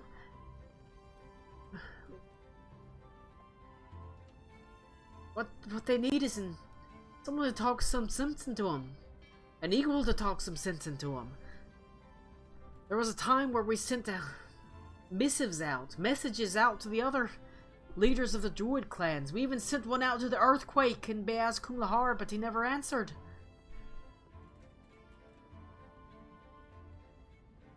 I have answered. Do you whip out your wildfire totem? Check it out, bitch! Hey, Colin. Yeah. Would I actually know anything about the Druid clan, since I was a Druid of the of the Earthquake? Do I know anything at all about those people? Isolated. They are the only. There are 3 Druid clans in Stalreich. There is 1 Druid clan in Beaz Kumlahar, the Avalanche. Current leader is actually a dwarf. He is an isolationist. Much like Beaz Kumlahar can be at some times. Yeah. They actually, surprisingly enough, technically, it wouldn't be too hard to find them. You know that they live in the mountain ranges of Beaz Kumlahar that are sort of. So just on the other side, basically, of where we are. If you go to the world map, They live towards basically where there is a conjunction of mountains between the Jinma Dynasty and Beas Kumlahar. They call that their stronghold. They're called the Avalanche Clan, and their leader is called the Avalanche. He is, like I said, a dwarf of probably middle age at this point. Even so, he's very isolationist. He would not have answered any kind of message sent between any of the other druids of Stalreich to him. He would have just ignored it. Fair. It may not be the best policy, but that is the policy that he Are follows. they all dwarves for the most part? No, there's a lot of Goliaths, actually. Obviously, there's probably a couple of Thrycreen as well. A lot of Goliaths, some dwarves. Obviously, there's bound to be humans as well, although they're the humans of Beas Kumlahar. All the humans of Beas Kumlahar are like dark-skinned, you know? They're like African, essentially. Not a lot from the Jinma Dynasty, however. But by far the most prevalent is probably Goliaths and dwarves.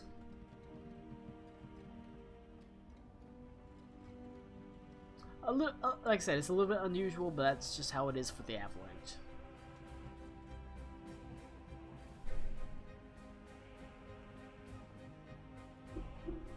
Karakwa. Seems you've kind of won over this druid. Things are not good, which you already knew.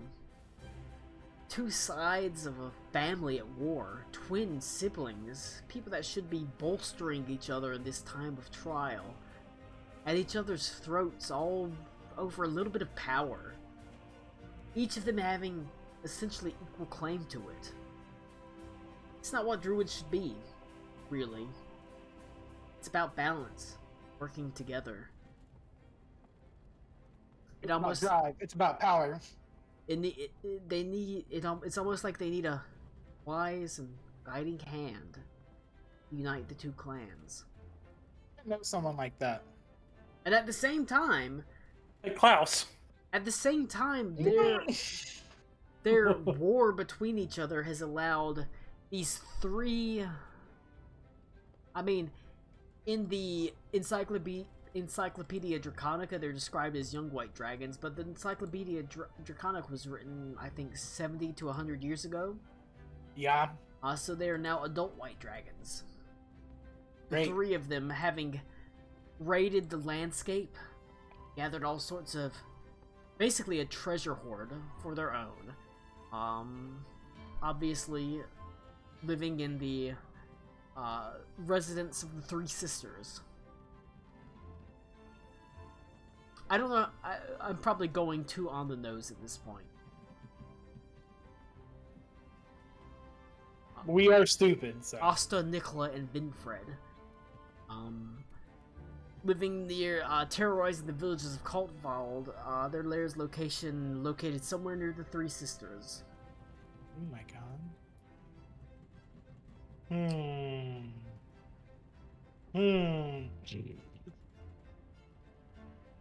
There's something sus going on here. This is a Karakwa. This is meant to be Karakwa's time to shine, though. This is a Karakwa story. Oh my gosh. But I can't do it alone. He needs the help of his super friends. It's a Karakwa tale. Abigail appears. Sorry I'm late, guys! Where the fuck did you come from? And she turns into a brass tornado. Optimum Bride. Optimum Bride. Alright. That's what you talk to with Susanna. She's, like I said, she is initially guarded, but relents. Telling you stuff, I mean, essentially you already knew it about this war, but she's able to, if you want to follow her, she's more details is better. She's able to lead you, specifically. She says, I myself was amongst the fractured clan underneath Pollux. But I had to break away. But I know where they are now. I could lead you to him. If it came down to that, if you were willing to help. You are... He looks around. You're it, right? You're the... It? You're the Wildfire Herald. I recognize that totem. We've heard about it. Yes. I mean, maybe you could talk some sense into him. This is why I'm here. I will resort to whatever means necessary. We just want things to go back to balanced in the way they were. I don't want to trouble. She says, I don't want to trouble you over that, but you might be the only person that they would look to as an equal. If need be, I could always call in another. But me and my merry band of awful murder hobos that I travel with, we can surely work this out together. Well, I can introduce you to Paulus, but Pastillian, it might be a little bit more difficult. I'm afraid I'm not of that part of the clan. One step at a time. I will talk with my friends and one step at a time. We will devise a plan. It's a wise outlook. A smart outlook. Take the step that's in front of you. Take that step and the next step. Correct. I guess sometimes I get so worried. The most worried. important step to take is always the next. I guess I get so worried about the bigger picture that I don't realize that sometimes you just have to take the first step. The first step is not important. It's the next step. I'll make sure that you see Castus. Or Paulus. I'll make sure that you find your way to Paulus and you can speak to him. Until then, the Icicle Inn is... It's not much, but it is comfortable enough. It's warm, it's got beds. There's a brothel nearby if that's your sort of thing. No thank you, I'm gay. I mean, they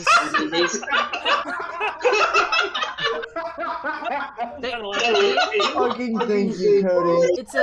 It's an all-inclusive brothel if you want to speak to some of the men, that's well. God, or you can roll, or Karakwa, you can roll on the specialty table to see what sort of specialty prostitute you come up with.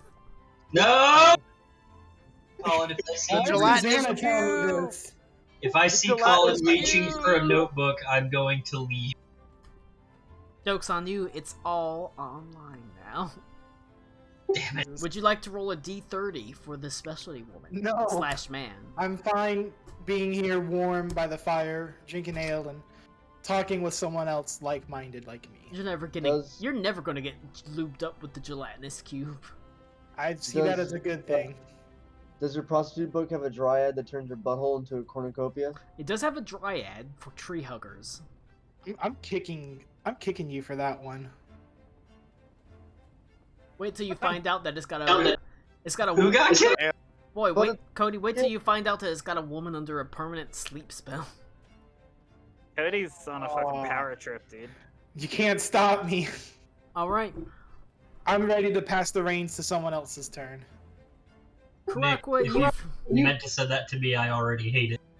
You've been given the next step in your storyline. Yay! And kind of the story in general. But what would other people here like to do in the city of Verlasan? Obviously, the most sensible place to go is dealing with the airship upgrade. I believe that is Alec Cool and anyone that wants to, and Nipsey and whoever wants to go with them. I mean, I'm doing the rune sequence thing, and Icicle wanted me to. It's fair enough. That's all in the same.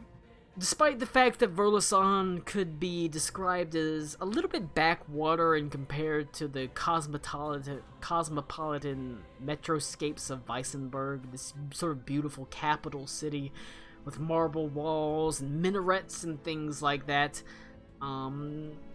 despite the fact that it could be considered rather basic, and it's certainly not up to the snuff of a magical city such as Prost, it's developed. It is got enough population to warrant a magical teleportation circle, and people that can work on that, mages of a sort. You actually find that there is a small little cadre, a little group of what appears to be exchange students from the city of Prost. Mostly elves, Aruna. As you look at them, high elves, akin to you, but at the same time a little bit foreign. They've always anytime you've come across high elves, they've always been a little bit snooty, a little bit sort of better than that sort of thing, especially when it comes to magic. And to an extent, they are generally, compared to other elves, more basically magically gifted.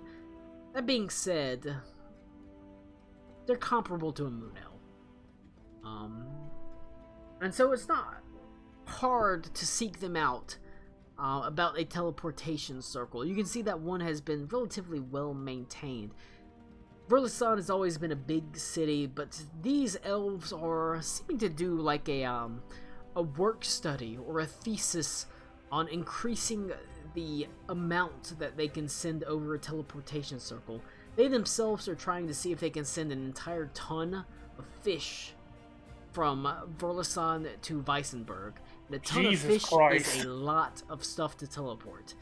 God, can you imagine? So much so that they have basically taken over an entire central building, demolished the walls entirely, so it's a single two-store. It looks almost like a warehouse. They have a teleportation circle that is nearly 70 feet across, each of them standing at a singular point on it, 6 of them.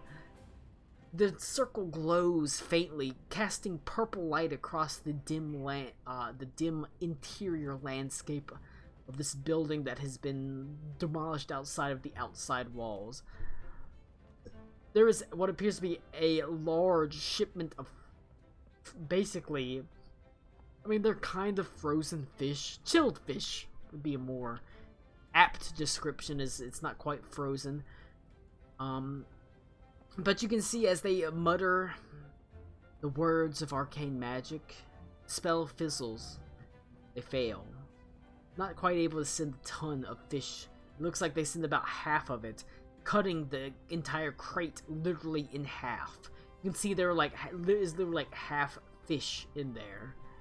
As one of them says, "God damn it! You weren't concentrating, were you? You weren't fucking concentrating, were you?" Did you say 70 feet across or at the radius? It's 70 feet across, so it's a. Okay, that's better, because I was terrified for a moment. No, I was gonna say, if there's you like weren't concentrating, were you? Feasible. You idiot! I'm gonna tell the professors that you're not fucking playing along, and whenever they find out, you're gonna fail, right? You don't want to fail, do you? You'll be put back in remedial classes. You'll be learning how to conjure freaking sprites again. As what about Sprite Cranberry? He shakes his head. Is Butch here? Not from what you can tell. Okay, good. I didn't want to have to purple nurple him again. Oddly specific. Well, you weren't here for Christmas the game. Christmas game. Alright, guys, I know it's been hard, but take a break. Get something to eat. We'll try again in an hour. But, guys, we gotta get food into the interior. They're really struggling right now. Frost is cut off. Hey, consider yourself heroes, right? Put in the work and your names will go down in history books. Without being too overly noticeable, can I, figure out how they fucked up? Sure. Cool. You roll Arcana check. Whoa. 27. It looks like, just looking at them, the mages are young, probably not very well experienced. You know, teleportation can be tricky, especially large amounts of stuff over such a large circle. You know, basically, they're young and they fucked up. Mistakes happen. That's I mean, fair. it would be pretty difficult even for you to do this stuff. Yeah. Oh, like Elba, Icicle. We might want to find the professor to worry about the actual magic circle and not them. Yep. I feel like the one that was chastising them might be the one we need to talk to.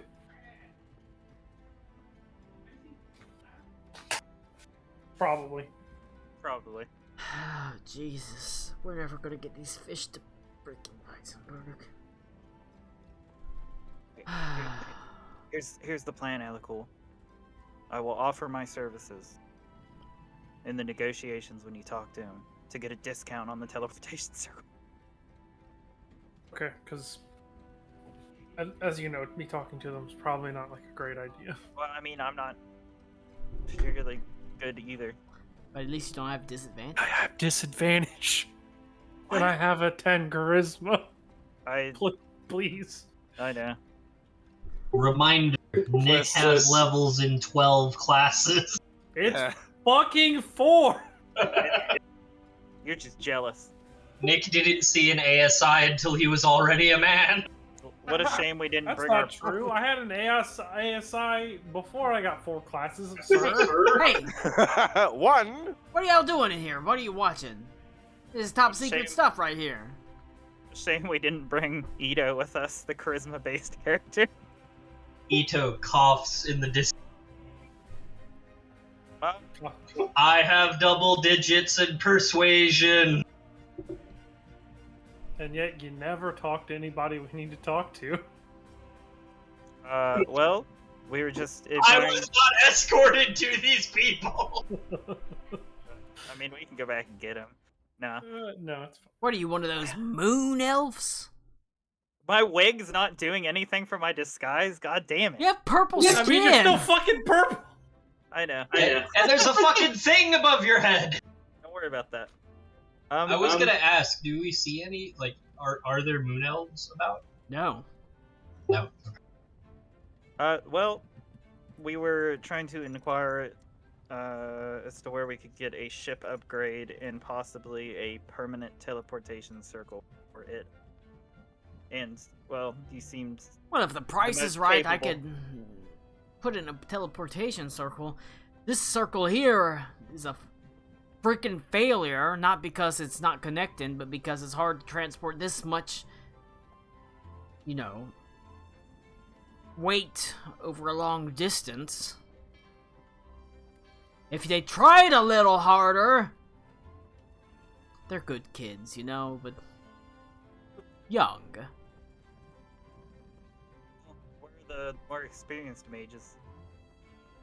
You think that more experienced mages want to come to the middle of fucking nowhere in a city that specializes in the stink of fish? Come on. Yes. All the other specialized mages hanging out in Prost. They got tenure as professors and things like that, or they're going to Weissenberg or Veskermund because those are the fun places to go. And nobody wants to come to Verlasan, even though there's good things to be done here. It's just hard to do. And Note to self. Yeah, note to self was Gen or pretty princess, as we call her. Probably should install mages in reasonable places. But look, there's teleportation circles here. And if you need to travel on it, you can, but obviously we're not transporting large amounts of goods across them. okay, well, you obviously have the magical prowess, but do you have like a shipwright person that would be able to properly install or expand like an airship also? I mean, it shouldn't be You know, too hard to do, realistically. And then I'll point to Icicle because he knows more about. I mean, if you've got the coin, it can be dealt with. What are you thinking coin wise? It's gonna be to expand the crew and the airship and teleportation circle. It's gonna be several thousand gold. The funny thing about airships is you can't necessarily build onto them, but you can magically give them bigger spaces on the inside, I suppose you could say.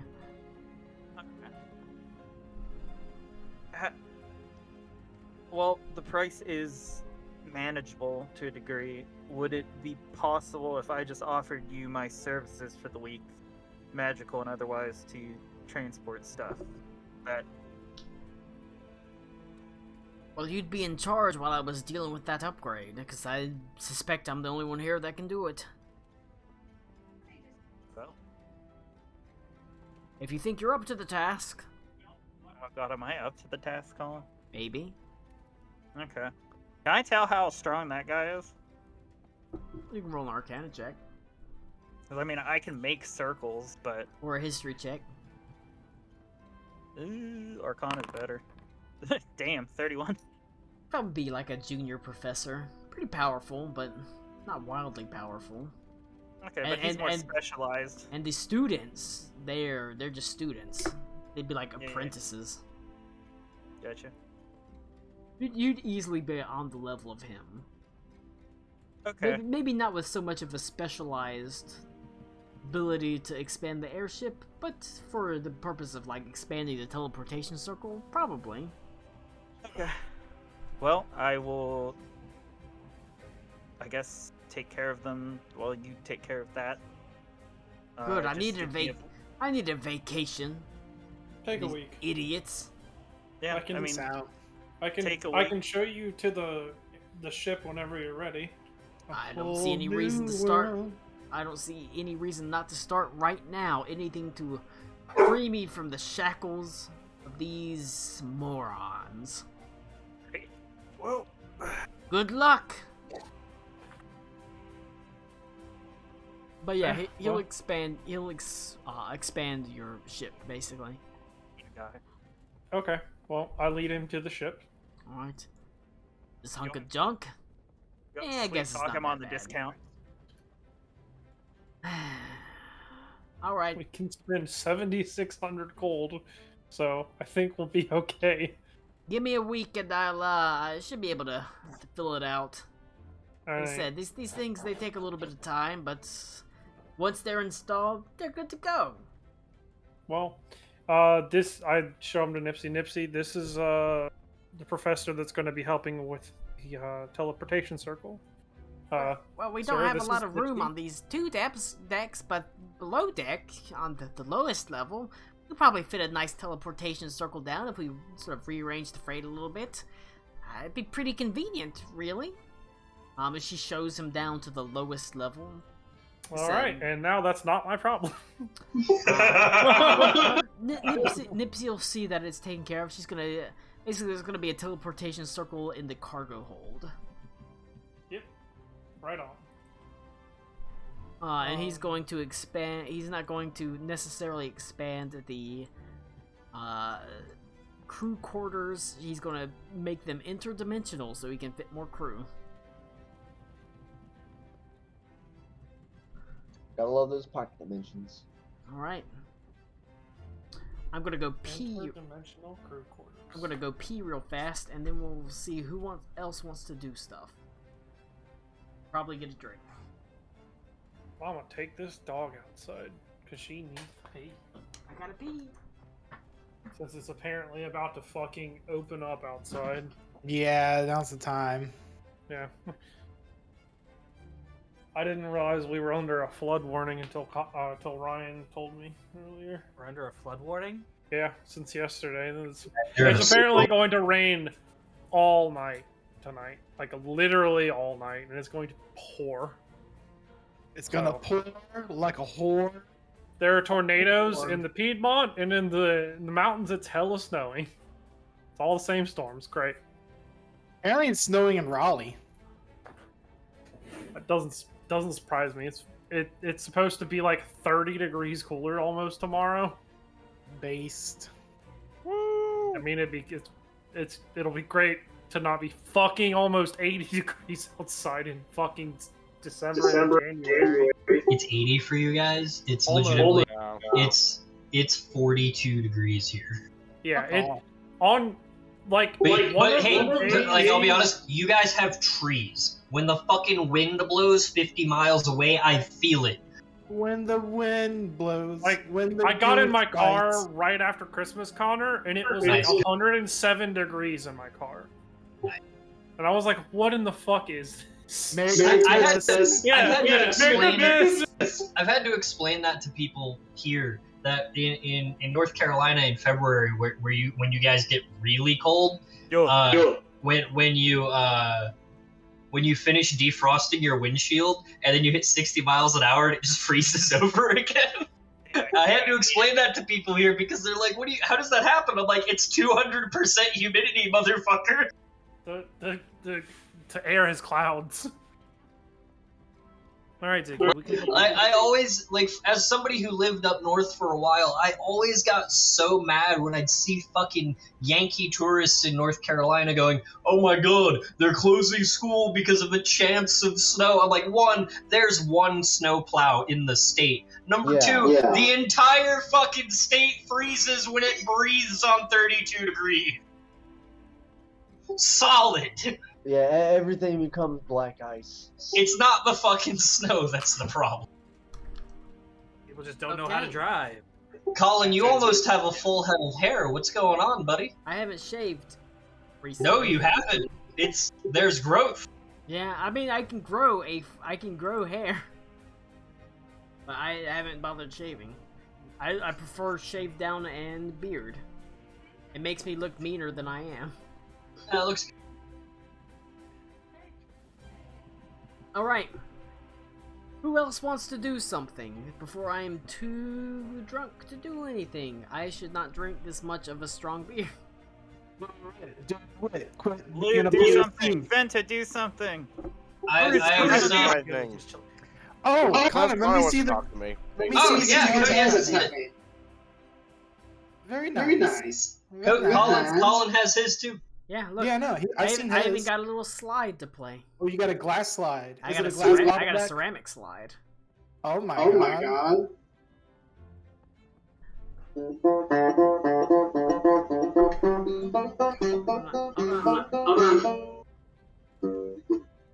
I'm really bad, so I don't know how to do anything. Don't worry.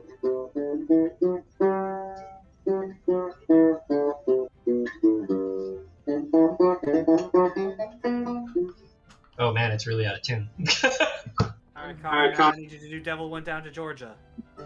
It's all right. Oh shit! Yes, that shit works.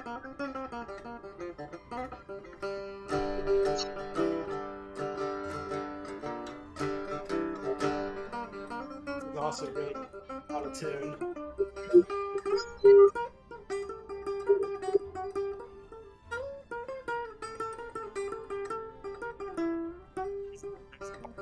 Nick.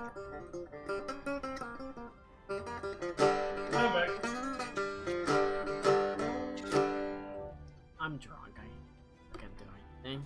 You're what, Colin? Nothing. All right, you too many. Yeah, I can tell. Everybody else needs to This do is something. very strong beer. I mean, Alright, you've I had know- Holy shit. I know I don't have the book anymore, but can I go fishing? Yes, you can. If you want. Yay! I've got the book, don't worry. You are fishing in a cold water. Connor, lake. go. But let me look. I'm real bad though.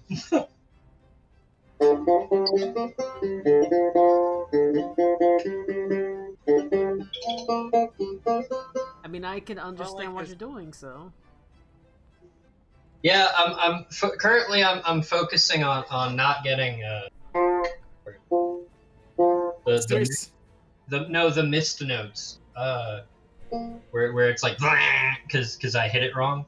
But I am noticing like my calluses, my index finger and middle finger are really developed, but my ring finger and pinky finger are lagging. Because I'm kind of doing 3s and 5s a lot. I'm not doing any like 2s or 4s, so my ring finger and my pinky don't have much to do. So I've been trying to get back into like doing scales again. Let me find There's Wonderwall. Brody Chill. Yeah, no. Patrick did a really good job. Nick, did you talk to him? Hmm? Did you talk to him? Is he gonna... Yeah. You're I'm gonna. for like a wine box, right? Because you want a base, yeah. I didn't get exacts because he said he was booked out for the rest of the month. Funnily he had enough, Beaver, I've actually got the entire Arctic section actually completely filled out with all of its DCs. Ooh, fuck yeah, dude. So he if had you to want to fill go it ice out fishing. cards. fishing, then you absolutely can. Fuck yeah, let's dig a hole in the ice. I do have Alright. something to do, but I will wait. Go ahead. I'm actually going to go up to the ice. I'm going to punch a hole through the ice. Now, you know, Because I okay. can. Go ahead and give me a D100 roll. Dip your winky in the ice and fish with that. A 16. 16. It's not great. Not great. Alright. Do you manage to pop out a relatively, small hole? You don't really have to punch out too much. Like I said, this isn't completely frozen over like the lake farther to the north. You cast out your line and you wait for a little while. And with a 16, after you wait maybe 15-20 minutes of a couple of false bites, you do catch one on. Go ahead and give me an athletics check versus their athletics check. You said athletics? Yeah. Hey, Colin, your dice roll was a perfect G note. Balls are perfect. A I don't know how to feel about what was just said. 17. Alright, I will say with a 16, unfortunately you only 10. managed to catch a guppy. Kick. Womp. Womp. Like I said, it You only... see this Goliath man fighting on the ice with the fish? With like a fish this big? It only has... Dude, I'm all about some Goliath ice fishers, man. That's sick. It did unfortunately, I mean, it only rolled a 6 because it's got a -5 and you have to beat it once. Jesus so- fuck. I mean, he rolled real low. I think he might have rolled the worst he could possibly roll. Man. Yeah. I'm gonna throw it back. Alright, I would say a guppy is worth a gold piece, or you can cook it into a meal. But gold if piece? you want to keep fishing, I will allow you one more cast while you're Alright. fishing. Get something a little bit better. There we go. Oh, that's right. Hey, it was almost the sex number. I will say it's Nice. sort of a mix between the higher the better, except it's also pretty good if you get kind of low in sometimes. But that's for alchemy purposes, because you can fish up weeds that are useful for alchemy. Fish up weebs. What did you get? Man, that dang Kush. I got a 68. 68. This time there is a much stronger latch on the line. Go ahead and give me an athletics check. Ooh, you're gonna win that athletics check. A 21. Alright, it continues fighting against you. As you can see, there is what appears to be a large fish. It is gray and sort of almost stony looking. You immediately recognize it as a stonefish. Pretty... Ooh. Like an stonefish. It is... Like the poisonous kind. It is useful for making both poisons and potions, and it can be sold for a pretty reasonable sum. That being said, you have only beaten it once. You have to beat it 3 times. I was gonna say, stonefish are Yes, fucking yes. Mother Nature's landmine. Oh, this one, he got a 17 on his athletics check. That's a 25. Alright, I love having a plus 10. you continue pulling it in as it rips and roars. This time it's right up against the shore. Make one final athletics check. Probably gonna win because he rolled real low. 11. Alright, that's enough. Like I say, you Oh, did not man. roll Failing, well. you still Well, I slip and fall on the ice and I still managed to put it up on you four. slip and fall into the water. You're freezing as you pull it out, but you step back. As he pulls it out. You have a stonefish. Like I said, it's roughly the size of probably a football, covered in poisonous spines as you're careful not to touch it. It can be used to create a poison, or it can be used to create a potion, or you can sell it for 15 gold pieces. That being said, you have to find someone to create it into a potion or a poison. You do have Lincoln there. Can work Yeah, I'm with that. gonna give this to Lincoln. But it is useful. Would you like it to be a potion or a poison? I'd like to be a poison, please. Nice. He looks, whenever you go back to the ship, stonefish in hand, Lincoln looks at it and says, yeah, I can work with that.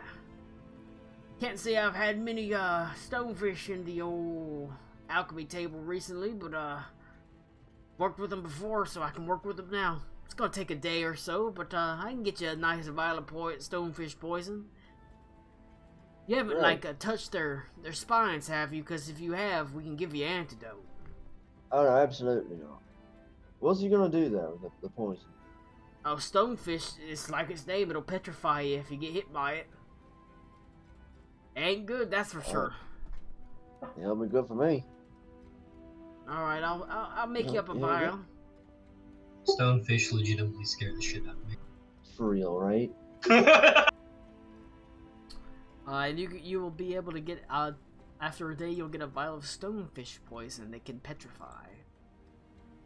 Nice. Which is, pretty good. I mean, it's the same as every it's essentially the same as every other potion in 5e, where you can coat it with a weapon and it'll last for like a minute, because it's meant to be like more of like a short-term buff. Essentially, the actual petrified is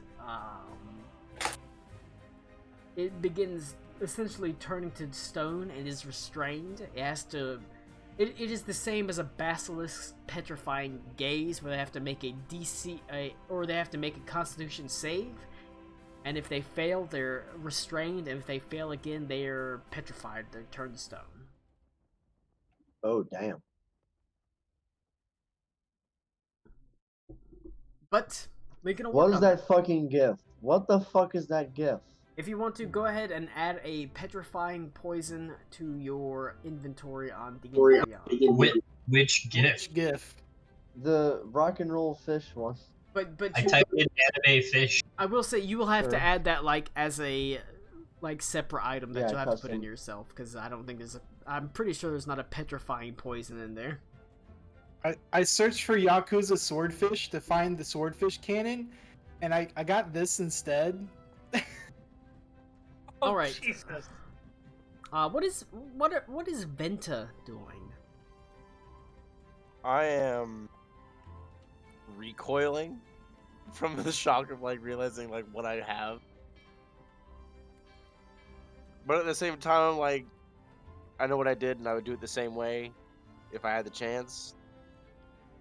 It is And a I don't think weapon. you would go into town. I don't know. I'd kind of be on the boat, probably.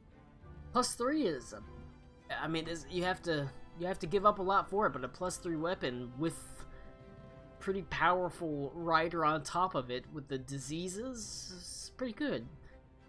All you have to give up is a little bit of your max temporary hit points, and everything you kill has its soul sent down to hell, but you can just make A sure little you bit of kill max. evil things.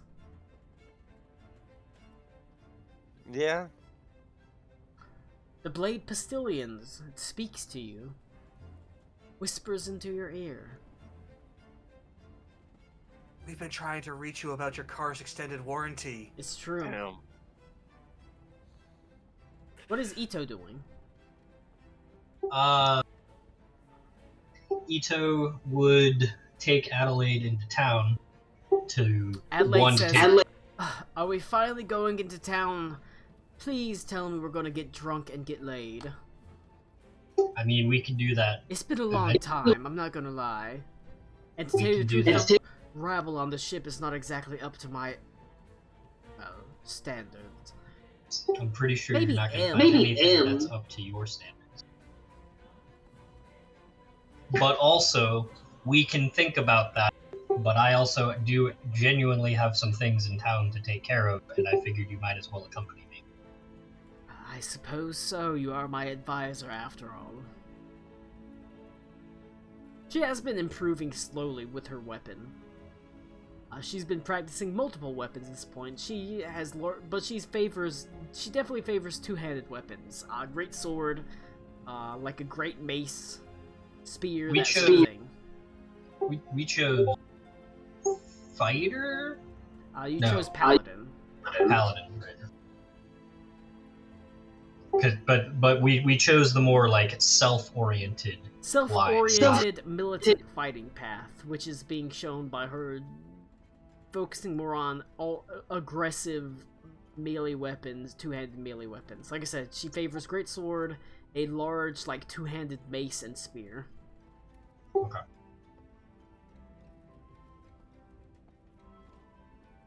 So what are we going into town for?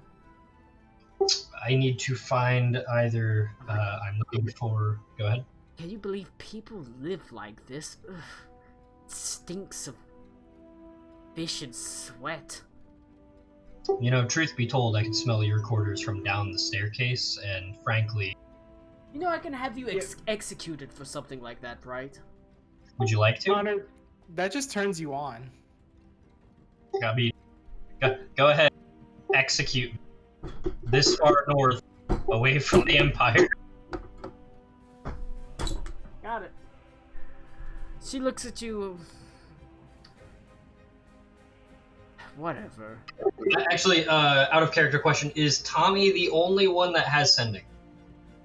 I have no clue. I think he is. I don't think I have sending. I have sending, yeah. Yeah, I'm pretty sure he's the only one. because at some point I want to check in with Gen and see how the Empire seat is doing. I'm not even gonna make you specify it because I don't know what words you want, but I will give you the answer. It's bad. Like bad, like we need to come back, or bad, like Adelindra is being forced to fall back constantly. I was actually I was kind of assuming that was going bad. I was more wondering like the public perception of the lack of Emperor. Has that been noticed yet? It has not, because Gen has been filling that hole. Cool. Filling that hole. And she was kind of vacant to begin with. Yes, she was never that present to begin with, so Gen filling it is actually probably better. Cool. Okay. So I want to look for a blacksmith or an enchanter because I want to see if I can modify the Nova Knight armor. Okay. Boy, it's hard to find someone of that caliber. Are you looking... I need to know if you're looking for a blacksmith or an enchanter. So I'm going to tell you what I want to do then because I'm not sure. I would assume an enchanter because I want to manipulate. If you're manipulating the magical enchantment and not the actual physical properties of it, it will be an enchanter. Yeah, so I'm looking for an enchanter. I want to see if I can make it so. I miss streetwise checks.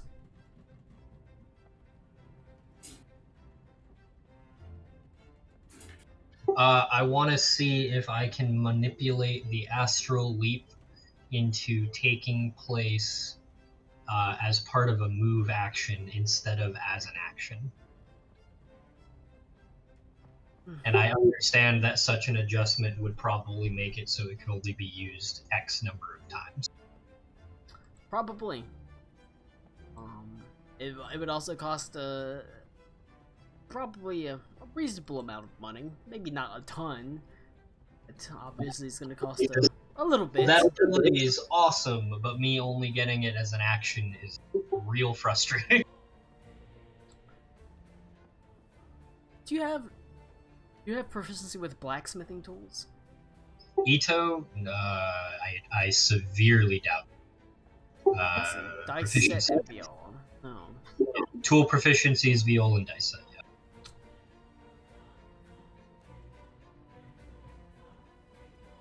You have to start around like asking the Here's town. a silly question: does Adelaide have any knowledge of blacksmithing? No, Given God her no. fucking Why would family? she? Why would she know anything about like? Locksmithing. You know what? Uh, She's never actually like blacksmithed anything. No, I know, but I was thinking like being part of the line of her family that some cursory knowledge would come to her. But I guess that would require her to actually pay attention and apply herself to literally anything. I know how to do things, you know. I was gonna make you make a charisma blacksmithing tools check, but just give me a charisma check.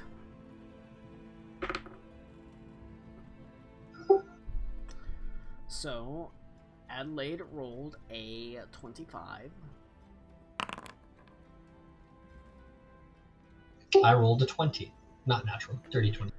She sort of, almost with a sneer on her face, says, "You know how all these rabble are in this small town? You just exercise a little bit of authority over them and they crumple like cards.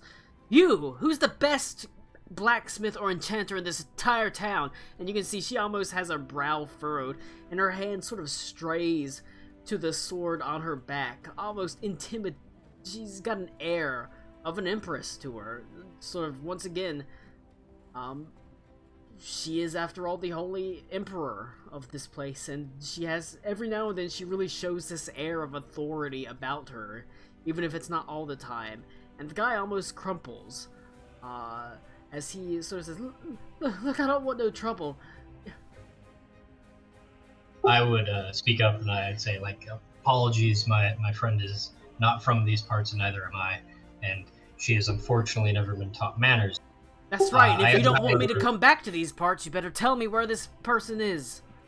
We are looking for a blacksmith or an enchanter or perhaps a combination of the two. Gordon. You want to go find Gordon? I mean, if you're looking for enchantments, he's a hedge wizard. He lives out on the ice, but, you know, he lives in a fishing shack. He says he likes to grind up narwhal horns, but I'm pretty sure that's just a joke. Sounds good. What direction is he in? North out on the ice. All right. I will take Hilda, and I will remind her that her name is Hilda in these parts, and we will seek out Gordon. Hilda can still be in charge of these people. They don't know any better. The ice itself, the lake itself, like I said, this lake is mostly not frozen over. He was like full-on jacket, sweater, like 3 layers and a full beard because he hates the cold. It's cold. And the lake itself is not frozen over for the most part, except for one section. It has what appears to be almost like a small ice fishing shack on it. But at the same time, you can see there are illusions of various fish that swim over the top of the shack. There is a man out front. He sits next to a hole in the ice, a long line of thin rope in his hands. He has wild and unruly hair that pokes out from beneath basically like a parka of some sort. Its woolen hood pulled up over his head as he looks down into the hole. You don't even get within 50 feet of him before his wild eyes dart up and he narrows his eyes and says, "Shh, shh, shh. Don't disturb the fish."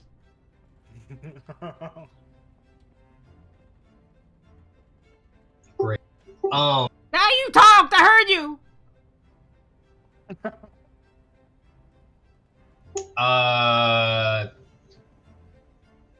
Okay, I'll cast message on him.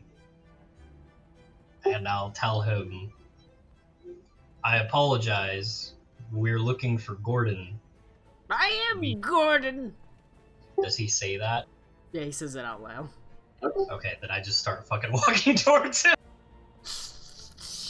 Got the quiet on ice! I will... oh my God, I'm wearing fucking scale mail. I will attempt to move silently across the Roll a ice. stealth check. Oh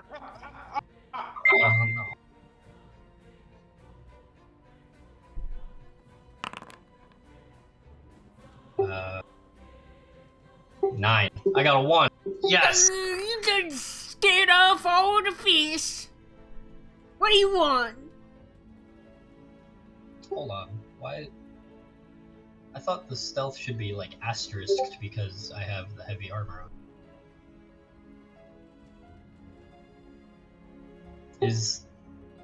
Oh. Does the Nova Knight armor not have disadvantage on stealth checks? It's only medium. It's just nothing that armor, so probably not. Oh, okay. Cool. Well, then in that case, I didn't get a 1. I got a 13. There you go, scare off all the fish. Good. Now be quiet. Now sneak. On them tippy toes, boy. Get on them tippy toes.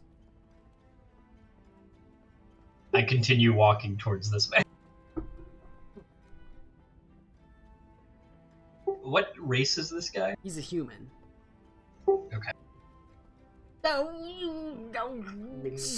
fish ain't gonna bite anyways. What do you want? I was told you are a proficient enchanter.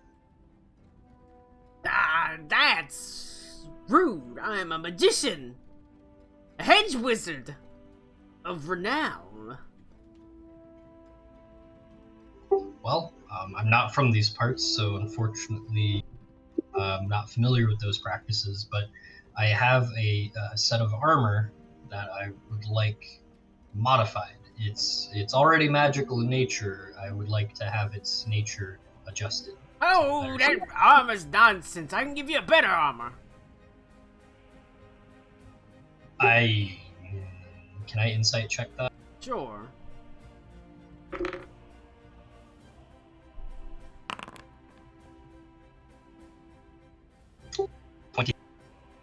He's not. It doesn't seem like he's sure he could actually give you better armor then. It's like I worked quite hard to get this set. If I could, I would like to keep the enchantment intact. I would like to adjust what allows it to happen. That's your fault. I guess I can do something like that. Lucky you. And do I need to explain to him in character what I want to be done on it? Sure. What do you want done on it? It seems to have a command word, causing it to function.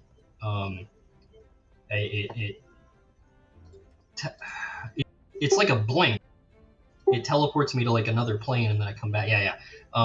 I vanish into another plane, and then I reappear about 30 or so feet away. I'm trying to make it so that it's triggered by movement rather than the command word.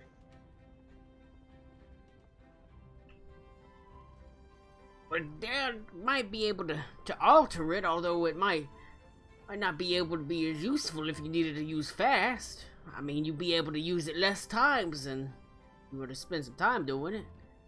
If it allows me to be more useful when it's needed, that is a sacrifice I'm willing to consider. That being said, I am aware of the risks. If I could get some idea of what the change would manifest itself as before we proceed.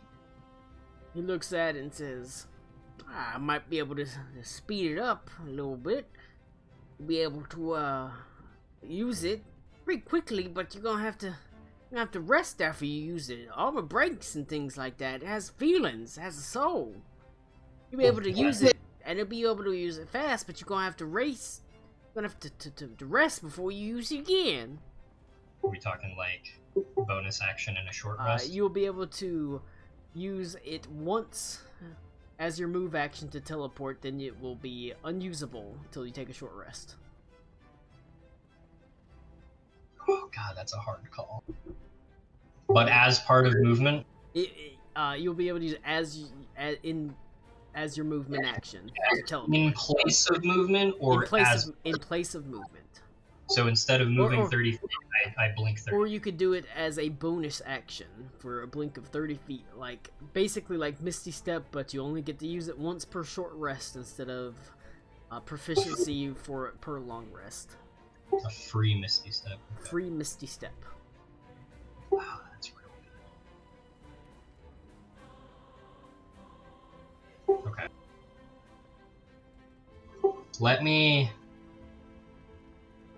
Let Connor think on that. Oh, it's gonna cost you. What are you thinking? I don't need no money. I need fish.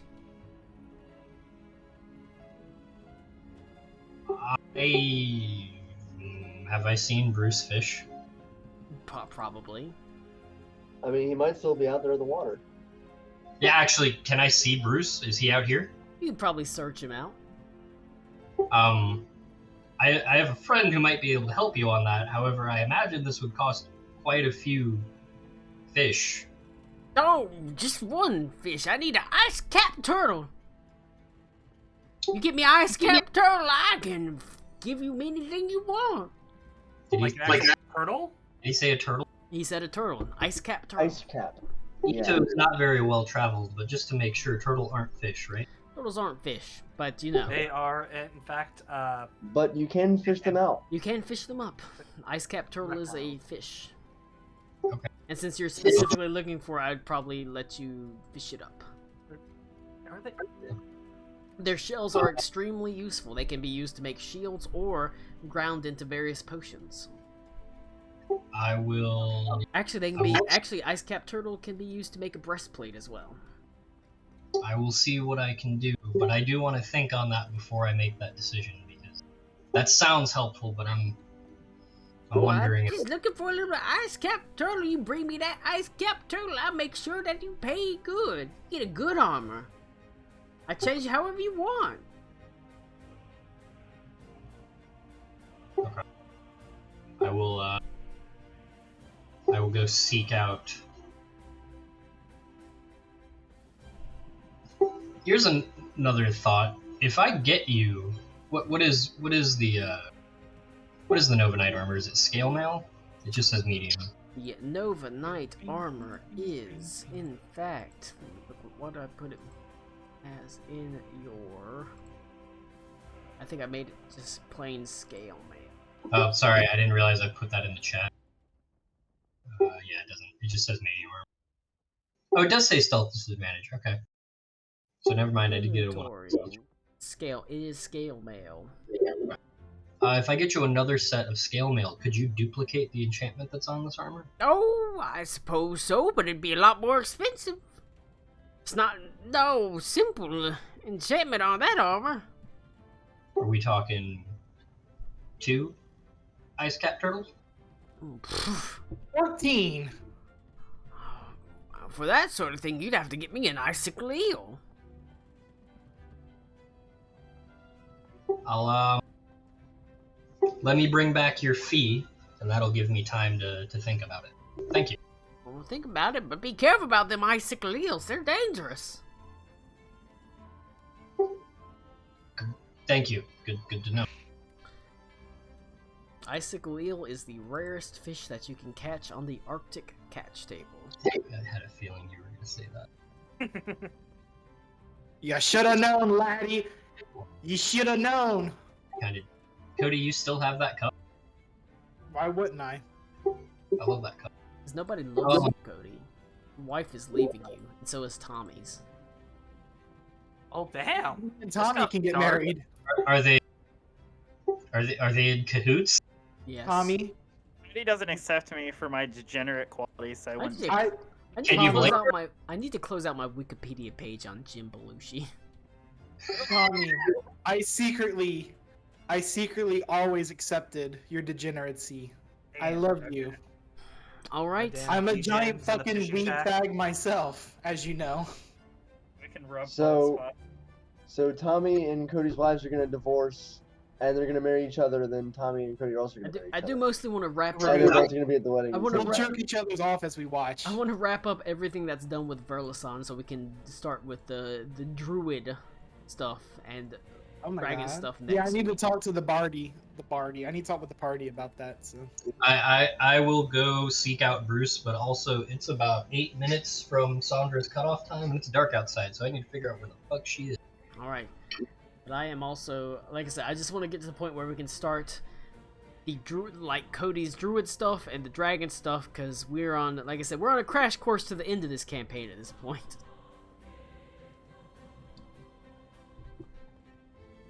You do find Bruce. He's out fishing. He has caught a very nice a fish. After having given the stone fish to Lincoln, he's back on the ice. He's caught basically another fairly reasonably sized guppy. One that can be used to make like a nice stew. You know, guppies, just because they're not super valuable doesn't mean they have no use. They can be turned into very good food and very good like fish broth and things like that. It's certainly a nice supplement to the sort of general rations that you're going to have to get in Burleson, which I forgot is going to cost. I forgot you've used up, technically over the course of this, you used up all your rations. That's going to be 75 gold pieces in Burleson just for rations.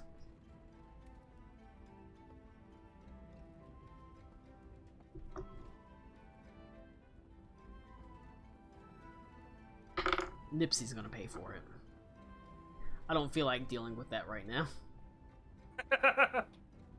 I'll let someone else pay for it next time. Nipsey does have money. She also got paid as well. Base.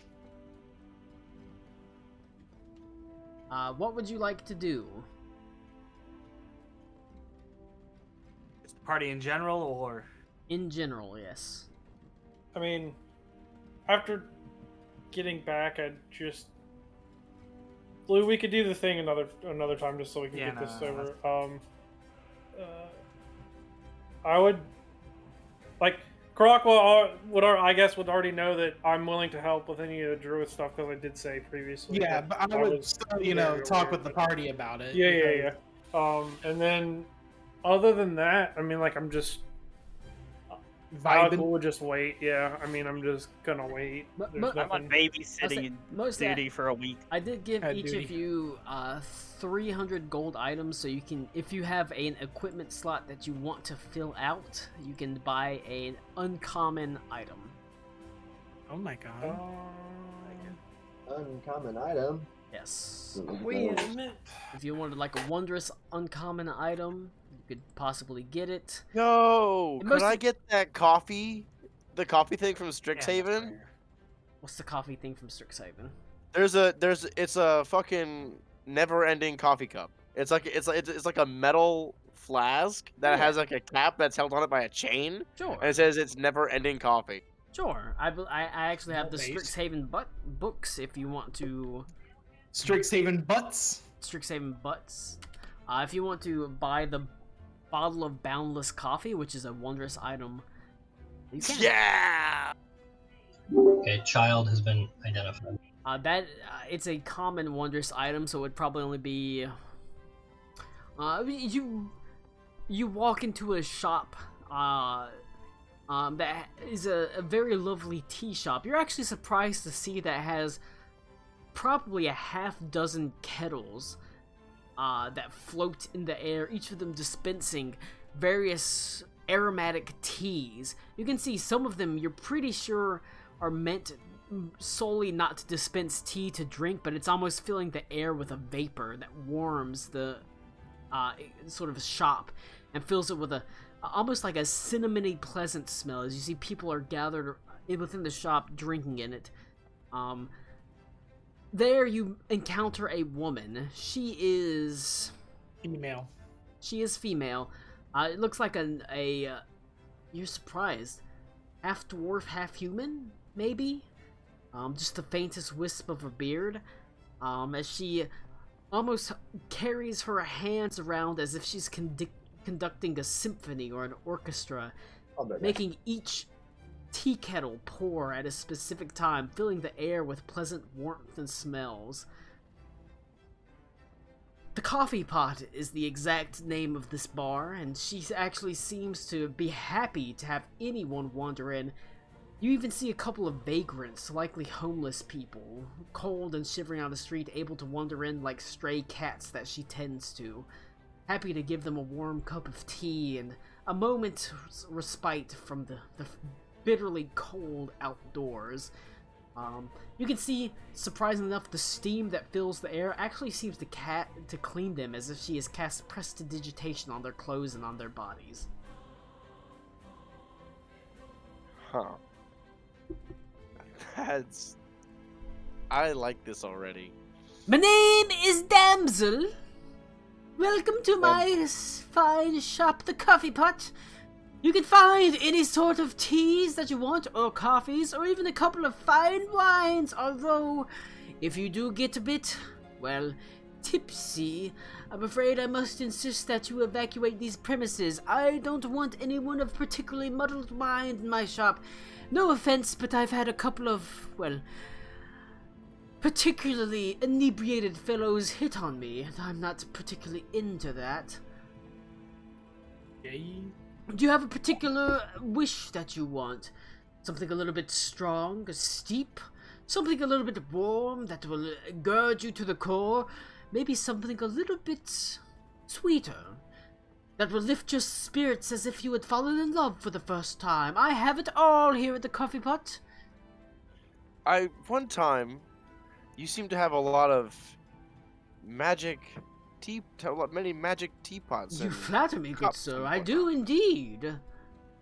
One time, I saw a sailor, and he had a cup of coffee that never ended. Quite the boon on a ship. Yes, that can be done. That can be done. It's not even a very difficult enchantment. Well, I suppose, depending on if you want a teacup or an entire urn or tureen. I was thinking like almost something the size of a canteen, but slimmer. Sure, a simple bottle. That can be done. That can be done. The price And itself. can I make a is not request as to the expensive. flavor? Of course. Or you can make it have different flavors if you wish. Could it be peppermint? Oh, of course. A fine choice to clear the sinuses on a cold day. Yes, peppermints, wintergreens, the things like that. Of course. It's a fairly And how simple much gold would I owe you for that? In a town like this, to tell you the truth, it's actually not uncommon. It's quite common to have someone wishing to have a cup, a bottle of some sort that will warm them and clear the sinuses against this cold air. I could do it easily for 20 gold pieces. That would be a deal. And I handed her 20 gold pieces. Ah. My. She smiles. I would have taken 10. But for you, I'll even give you a little bonus for your generosity. Switch between peppermint and wintergreen. She hands That you would a be lovely. brass flask. It's pretty sizable, actually. She smiles and says, on a particularly cold day, you can put this in your bedroll and this will act as a hot water bottle. That is genius. Of course. Like I said, I've lived here for a long time. I know what the people want. I've seen things you wouldn't believe. Sea gleams glittering the shoulder of Orion. You motherfucker. But she smiles and says, my pleasure.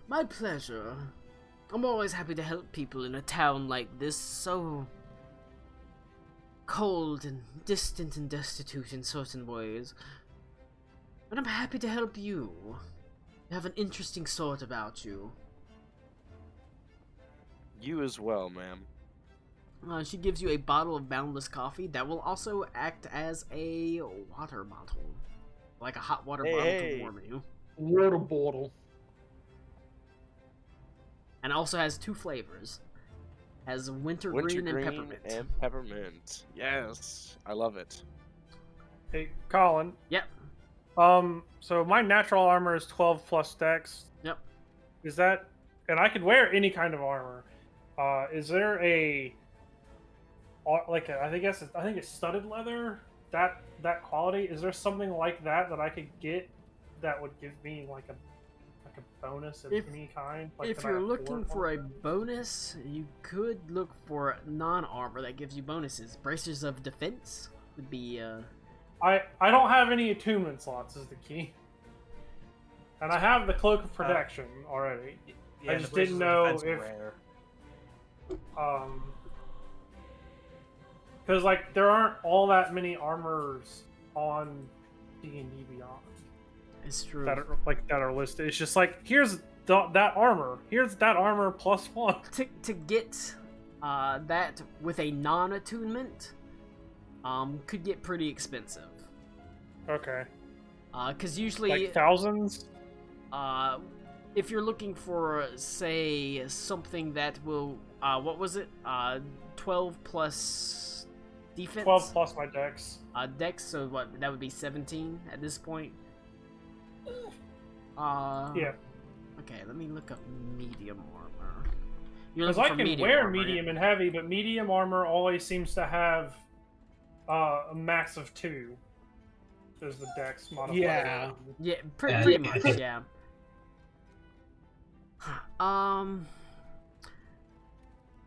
For medium armor, generally the highest you're gonna get is a half plate, which would be 17. Obviously, that's just plain plus half plate. If you wanted to get a +1 half plate, which is just a plain +1 half plate, is non-attunement. It's just a flat +1 armor. That is non-attunement. But that would be a rare magical item, which would be technically in the closer to the range of 1,000 gold than 100 gold, because that is the rare slots. You could get an attunement an attunement uncommon armor +1, which would be like in the basically like the 100 gold range, but it would take an attunement slot. Like I said, whenever you pull off the attunement slot, it becomes a rare magical item, which takes it up to the range of 1,000 to 10,000, sort of that thing. But an armor +1 would be the low end, so it'd be like 1,000. And that would be the same between half plate and studded leather, because studded leather is effectively what I have on right now. Studded leather would be a light, so 12 plus dexterity. Essentially, yeah, it doesn't. The thing about that, it doesn't really matter so much what it's made of as it is the rarity, essentially, of the magic items. Because armor +1 that is non-attunement falls into rare. It doesn't really matter what it is. Probably studded leather might be 800, maybe 700. You could maybe talk them down. It'd be a little bit less than medium armor. Yikes. But I still have the flagellant's hood, so I still could get. I could sell that. You could sell that. But if you're looking for non-attunement armor +1, it falls into the rare category, which gets pretty expensive. Like I said, if it was attunement +1 rare armor, or attunement +1 armor, it would fall into the uncommon category, which would be actually pretty fucking cheap. But that attunement slot, pulling that off of it takes quite a bit of money. Is there any studded leather armor like that you've got in the other stuff that's not necessarily +1, but like that has some enchantment on it? Oh yeah, I've got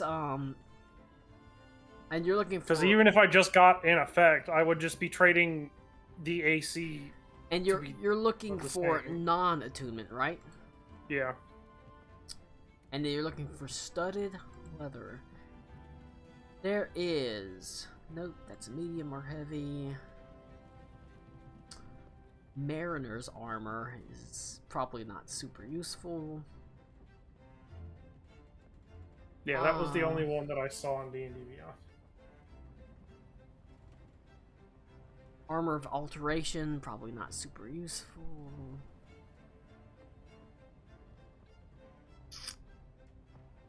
Animated armor is plate. Hospitaler's hauberk is chain. Yeti hide armor is leather.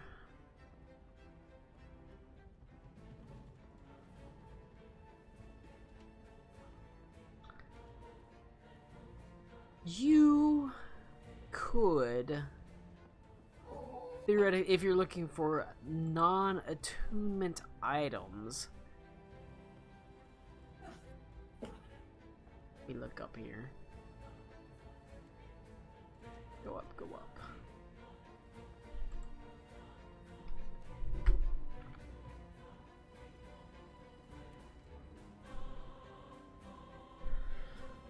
Okay.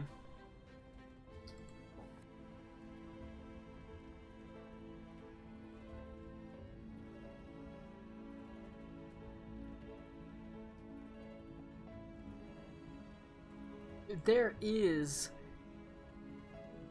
an armor of, if you work with the druids, you can get a studded leather armor, except the studs are made of ironwood, and the buckles and clasps are crafted with basically bone. Whenever you enter your constellation shape, you will have +2 armor class, in addition to what the armor gives you. That I could fuck with that, and I could get that with the druids when we go do that. Yes. Hell yeah, dude. The armor That's of what's up. the armor of constellations. It is a suit of studded leather armor made entirely without metal. Studs are made of polished ironwood. The buckles and clasps are crafted of carved bone, horn, and claw. When you use your wild shape, aka your transformation, the armor changes shape as well, granting you +2 armor class. So you will get, whenever you're in your constellation form, you will get +2 armor class, but you will have to pay some gold and work with the druids. Conveniently enough, you're working with the druids. Right on. I hope they like Flagellant's hood too, because I can't use it anymore. I am going to literally not another soul ever. I will send you a message to make sure I remind myself to put that in D&D Beyond. But So yeah, Colin, it's useful enough, and it's it's not like +1 armor, but whenever you're in your constellation form, it gives you a nice little bonus. okay, so Colin, Yep. this would be stuff that I just message you later, but it would be done in this week of downtime. Yeah. In the week, could I craft my own uncommon magic item? Yes, but it would require an Arcana Smith Tools check. So it'd be or an Intelligence Smith Tools check. Okay, which is what I do for runesmithing, so I got Yes. that. And then in the same week, could I also make a spell if it's low level enough? You would have to Or is choose that- to make or is one that or too the much? other. The other one, you could buy a spell, but you'll have to choose to make one or the other. And you could buy the other and make one, but you'll have to choose which one you're actually going to make. The spell is going to be a straight Arcana check, however. I got good news. That being said, if the spell is relatively low level, it's probably pretty cheap. Okay. I'll get back to you on that, because that would be me having a homebrew something and you checking to see whether it's good enough or not. Alright, you'll have to tell me, because next week we are barreling onwards. Yeah, this will be just I come back with it. So it won't matter. It's a lore. Because I want to start. Oh my gosh, are you getting married, Cody? I want to start on the Yeah. druid stuff next. Yeah. Yeah, That's no problem. Nile. I'm just babysitting for a week and using the downtime. I will say, shit. keep in mind, the faster you get these items, the faster you level up. Stop hitting my bald spot.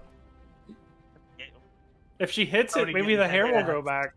That's all I wanted Guys to know. just encouraging growth. Yes, That's you why I can't lost do it in the both. first place. But you'll have to choose one to craft and one You to hit buy, me so essentially. much. And but you'll have to choose. Either it's going to be obviously the intelligence smithing tools or the arcana. I don't know which one's higher. They're probably both the same at this point. I'll figure it out. Yep. Blue, do something. Lou, would you like to do anything? Well, the only thing I was thinking about was, Reed did want to try learning something different from just martial arts. Sure. So I was thinking about trying to delve into religion a bit. That's absolutely fair. And you've got a couple of very, very religious people.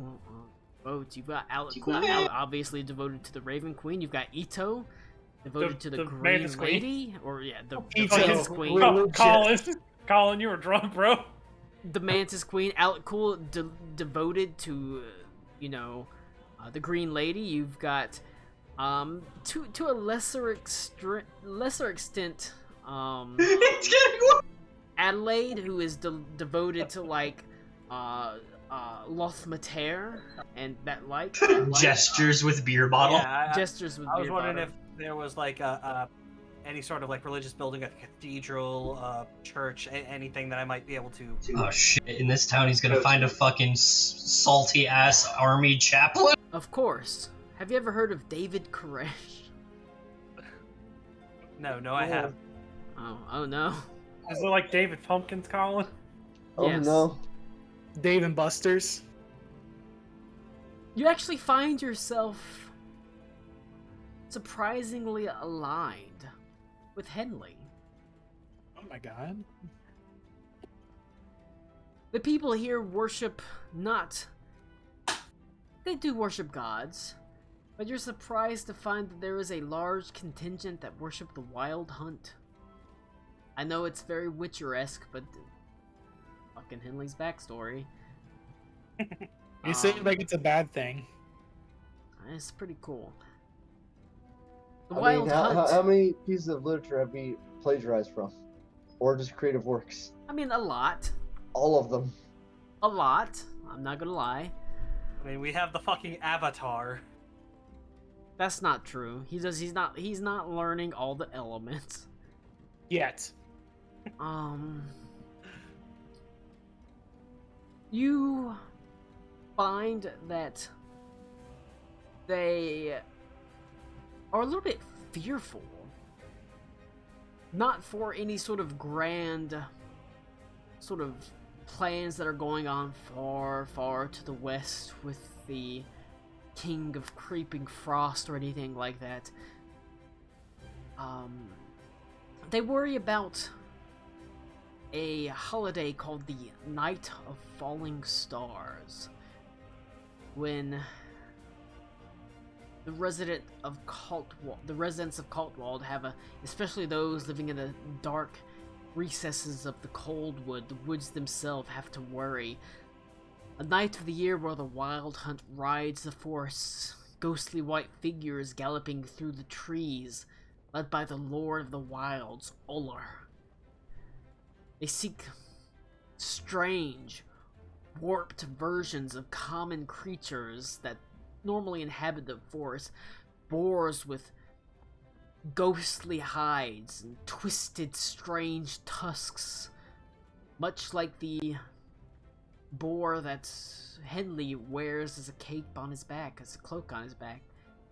It's a night of terror, but a night of opportunity, many.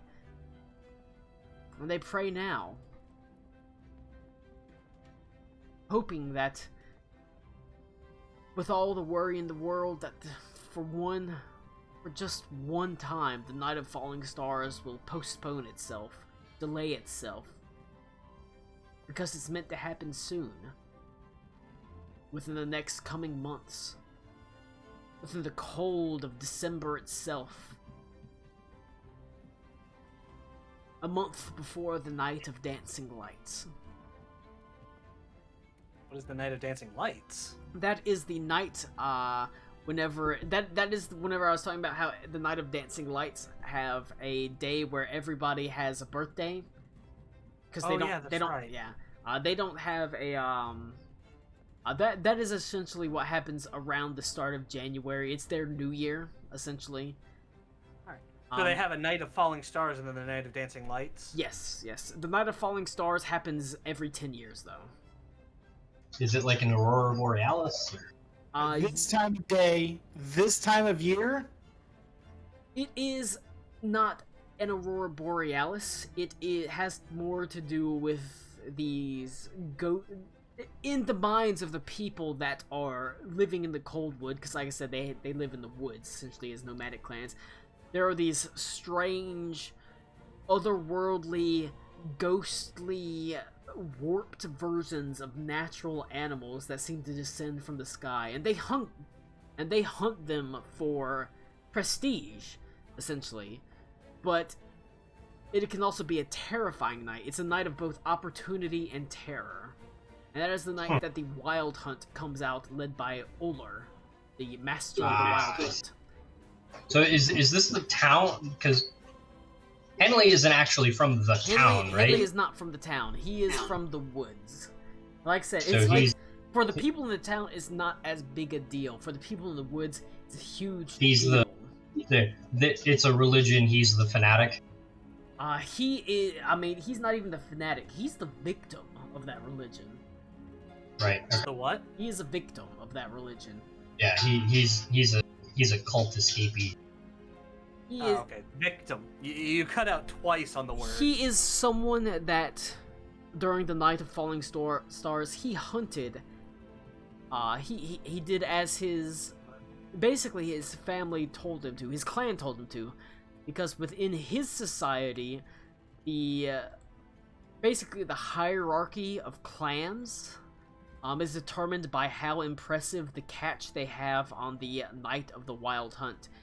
And so he went, or his family essentially, and so he went out during the night of the Wild Hunt to get a really impressive catch, because that would put his family as the most important family for 10 years, an entire decade, where his family is the most important person in that entire group, essentially. But that has come at a cost to him. He slayed a beast called Steinhertz, which was a great, basically a black boar, an ethereal black boar, and that's the cloak he wears. He wears that boar hide, and he's able to transform it into a beast. And it has like the tusks that rise up from basically his collarbones, where he attaches it. It has tusks that rise up that give him the form of the horn. I did want to ask, when he's giving you those types, it's always a boar, right? It's just a different aspect of the boar. No, the form of the horn is only the boar. Okay, so he does shift into different animals, correct? Yes, his different animals have depended on what he's hunted, because the Wild Hunt compels him to hunt. Once he was brought in by the Wild Hunt after he killed Steinhertz, it's like, all right, you've proven yourself. Now you're gonna hunt. You're gonna do what I want you to. And so all his forms are whenever he gets hunted, but the horn form is Steinhertz itself. It's complicated. If Rick were here, he would tell you about it. But the point is, also the two long swords that he wields, the curving long swords, those are the tusks of Steinhertz as well, called Murren and Mermeln. You said there's a bunch of people right here praying for the Night of Falling Stars to just postpone itself. Yes. It happens every 10 years, but they're hoping that it, considering all the sort of dire tidings in the world, that it postpones itself. Right, Now is not a great time for it. Alright, so I will, I'm just gonna go up to whoever is, like, on the end. I don't know, how you've got them, if they're in rows or whatever, but I'm just gonna tap on the shoulder. It's definitely not anything as organized as that. They're just roughly assembled into, and basically around a statue that looks like a man riding a large stag.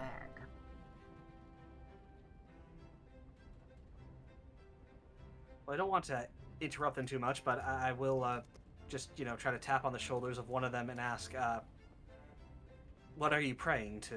Boy, it sure would be nice if Rick were here, and so freaking Reed could tap him on the shoulder.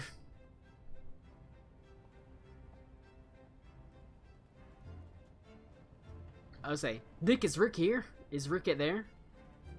Now, Rick, Max said Rick was over at his house. Yeah, but that was like 4 hours ago. Rick's right next to me right now. Oh. What? I say, does Henley want to come on and talk to Reed about the or about the Wild Hunt, as he's studying religion and worship and things like that? What was that? He's on my phone. Reed is asking about the religions and sort of beliefs in the region of the Coldwood, one of which would happen to be the Wild Hunt and things like that, if you want to talk to him about it. Yeah, give me like 5 minutes and I'll be there. That's fine. Alright. It's been so long since we played. I will do a quick... Is there anybody else that wants to do something? I will start fishing with Bruce. We haven't played in like weeks. Even here we haven't played. I don't think I'll start fishing with Bruce if nobody else has anything. That's fine. That's fine. I want you to. I am focusing on the eel.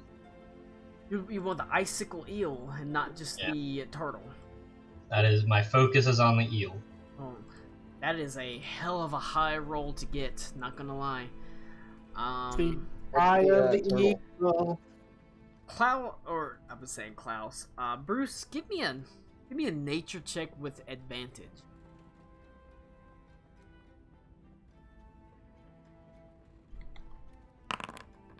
That's a 14. You know that icicle eels themselves are rare, to say the least. Powerful. Oftentimes you may picture an eel as maybe 2 or 3 feet long. Icicle eels usually are arranged around the length of 8 to 10 feet long. So-called icicles because they are as sturdy and strong and sharp as an icicle, and they have this sort of faint bluish color. They're powerful, to say the least, but prone to a particular bait after you ask around. Icicle eels, out of all of these rare things, they're the only ones that love blood. Fresh meat and blood. You've heard about, having asked around and consulted the book, you know that there's turtles, narwhal, the great white whale, the mirror-scale perch, but the only one that really likes fresh meat, fresh blood, is the icicle eel. And so you've got good bait. Fresh blood. Yeah, I wanna like prick my finger with a hook and just like kind of get some blood on the hook. It's for luck. Well, before putting any. Oh wait, hey, it's an eel, not a fish, right? It is an eel, but Okay, well, it's on the fishing table. No, but I meant like it's not going to behave like a normal fish. So if that's the case, and if I also know that it's attracted to blood, if Bruce has shared this knowledge, then I'm gonna wade like ankle deep into the water, and I'll slice open my calf. Ow! Are you really gonna try and noodle this fucking thing out? It's for a good reason. And then once some blood pools before hypothermia sets in, I'll lay on hands my calf. All right. I don't. It's a good thing. How much damage do you want that to do? If you're gonna immediately lay on hands, it just deal 8 points of damage. Okay. Icicle eels, a rare and at the same time very powerful beast. Blood pours out into the water and seems to dissipate into the. As you look, Ito, the water in this lake is not the beautiful sort of greenish blue of the Ile de Rohan. It's dark, it's cold, it's almost gray, and the blood disperses quickly. Oh, yeah, I'm more upset about the cold than I am the wound.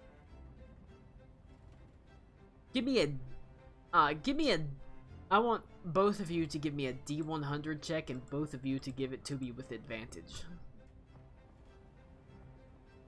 What'd you say?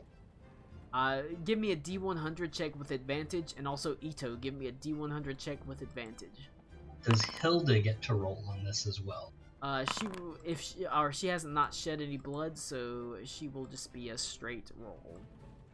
Okay. I got a 79. Pretty good.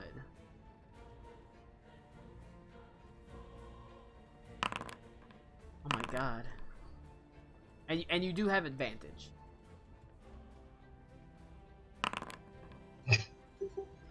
Am I rolling hers as well? I already rolled hers. Okay. She rolled way fucking higher than you did, so. Well, that's good because I didn't roll well. Well, not the most avid outdoorsman, but I'll give you the spirit for it. You know, I spend my time on an island, not on the coast of the island. Right Mostly now, up in on the bright side for you, I'm actually adding up totals instead of trying to have you hit a range. Hilda, aka Adelaide, rolled an 80. Nice. Damn. You need to hit 80 plus 79. You need to hit 200. Sorry, been a while. I completely forgot we were playing. I also generally forget we're playing. That's okay. Once we get done with Ito's scene, Reed wants to talk about the Wild Hunt. But that should be pretty quick because they're just gonna catch a fish. Almost immediately, Bruce, your line goes taut. And I'm not talking about a gentle pull or a couple nibbles. I mean, it snaps almost immediately as you have to yank against it. Snap. As an incredibly powerful beast attaches. Icicle eels, like I said, they're at the high end of the list, essentially.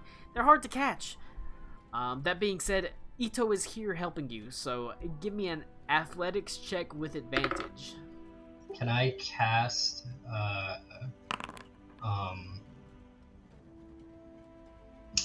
Hunter's Mark on the Hunter? You already have advantage. Can I cast Hunter's Mark on the eel? You can. It's gotta do little to help it, but okay, then I'll just help. You giving him advantage is pretty good because he only got he rolled real low, but even so, the Icicle Eel got a 12 on its athletics. Your athletics check is a plus 10. He's a strong boy. Nice. All right. I'm a big boy. One success. Give me another athletics check as it continues pulling. That is a bad roll. If he ever loses advantage, I'm gonna start casting. Another pass. It did get a 20 on its athletics check. As you continue reeling it in, it has 3 successes. Can you pass the last one? 27. That is enough, as it only got an 18. As you reel in the Icicle Eel, 3 successes, all it required. Come here, you really bastard. Yeah, I mean, you had to win 3 out of 3, otherwise it would get away. The beast itself is nearly 10 feet long. Yeesh. It is almost a steely cold blue as you pull it away. Ito, like I said, you've strode in up to your calves, and you help. You actually have to pull out your sword and begin pulling it in, as it struggles wildly. And soon you pull it up onto the ice. The Icicle Eel, faintly bleeding what appears to be almost greenish blue blood across the ice as it flops, or moves around. Valuable catch. The Icicle Eel is yours. Get that fucking eel, boy! Yeah, boy! That shit, Haas! Well, Bruce, I don't know if we've had time to talk about this, but I happen to come from an island where your skills would. You know what that means? Hmm. You're an island boy. No, I'm using you.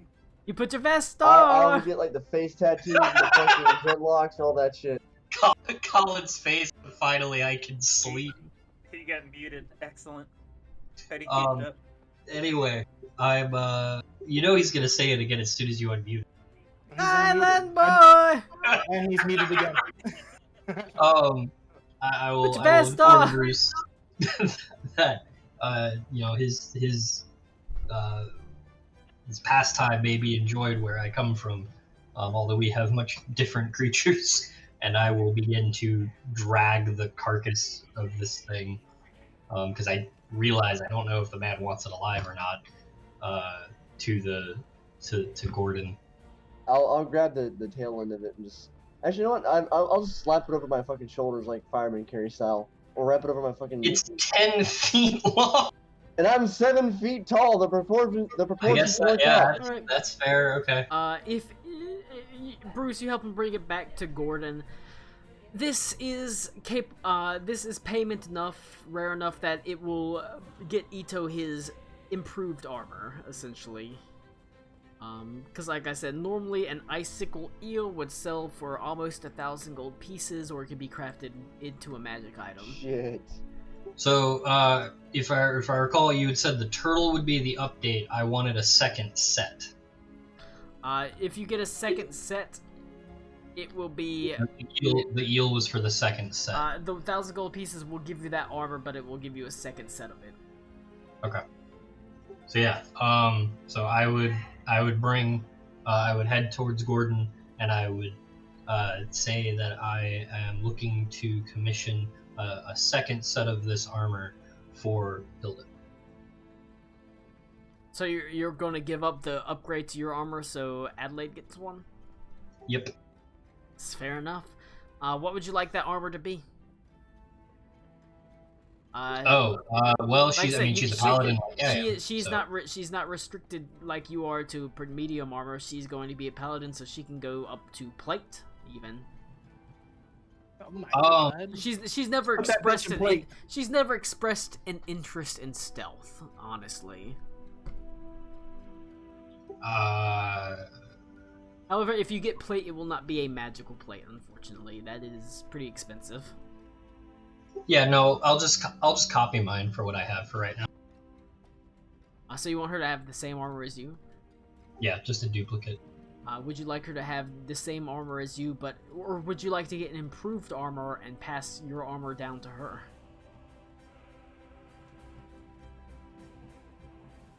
That is, like I said, for the Icicle Eel, that is a possibility. What would the improvement be? The improvement is that it only takes or you can basically cast Misty Step for free. For free, okay. Once per short rest. Once per short rest. Free. I mean, that's a free 3rd level spell. Yeah. Well, hang on. So, just to confirm, because of the wording of Nova Knight, is it Misty Step or is it Blink? It is essentially the same thing. It is a teleportation out. So it's just flavor text for the it provokes no opportunity attacks or anything like that. Okay. Yeah. In that case, hang on. Never gonna be able to get out that Adalindra XE. Do what?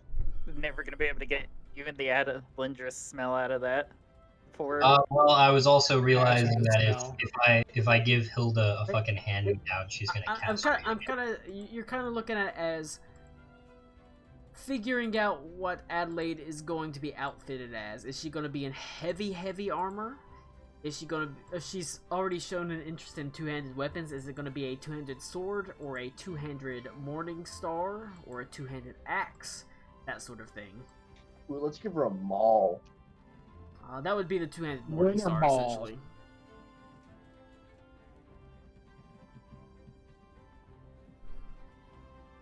Man, I love this flavor text for Brody Chillbro's guide to freaking...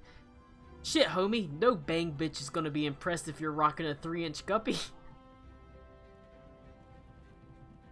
I fucking love that whole book. I hope you finish it. She wants a thick slab of Kyle's salmon gently flopping all down her face and over her lips while he runs his hands through my hair. Cody's eyebrows. So right now I'm focusing on protection, but I also know that if I give Hilda a hand-me-down, she's gonna castrate me. So hand-me-down that you jizzed in. It could just humble her. No. It smells like the Eel de Royhan, which smells like pork. Yeah, it smells no, like people and dead. I'm just gonna commission the second set of a second duplicate piece of my armor. Are you sure? Because you're making. Do you want her to be in heavy armor or like plate mail, or do you want her? Well, so because you said if it was plate mail, it wouldn't be magical, right? It would not be magical, but it would be heavy armor. I think given the situation that she was in recently with the fucking ninjas, I think she would appreciate the ability of it. You can commission that to be done over the week that you're getting the airship upgraded for teleportation. Actually, hang on, Lurk. I'll get the upgraded set, and then her and I can hash out if she wants the hand-me-down or if she wants the new one. That's a dumb question. You know she's gonna want a new one. Yeah, that's of fine. course. And she can take it if she wants it. That's fine. All right.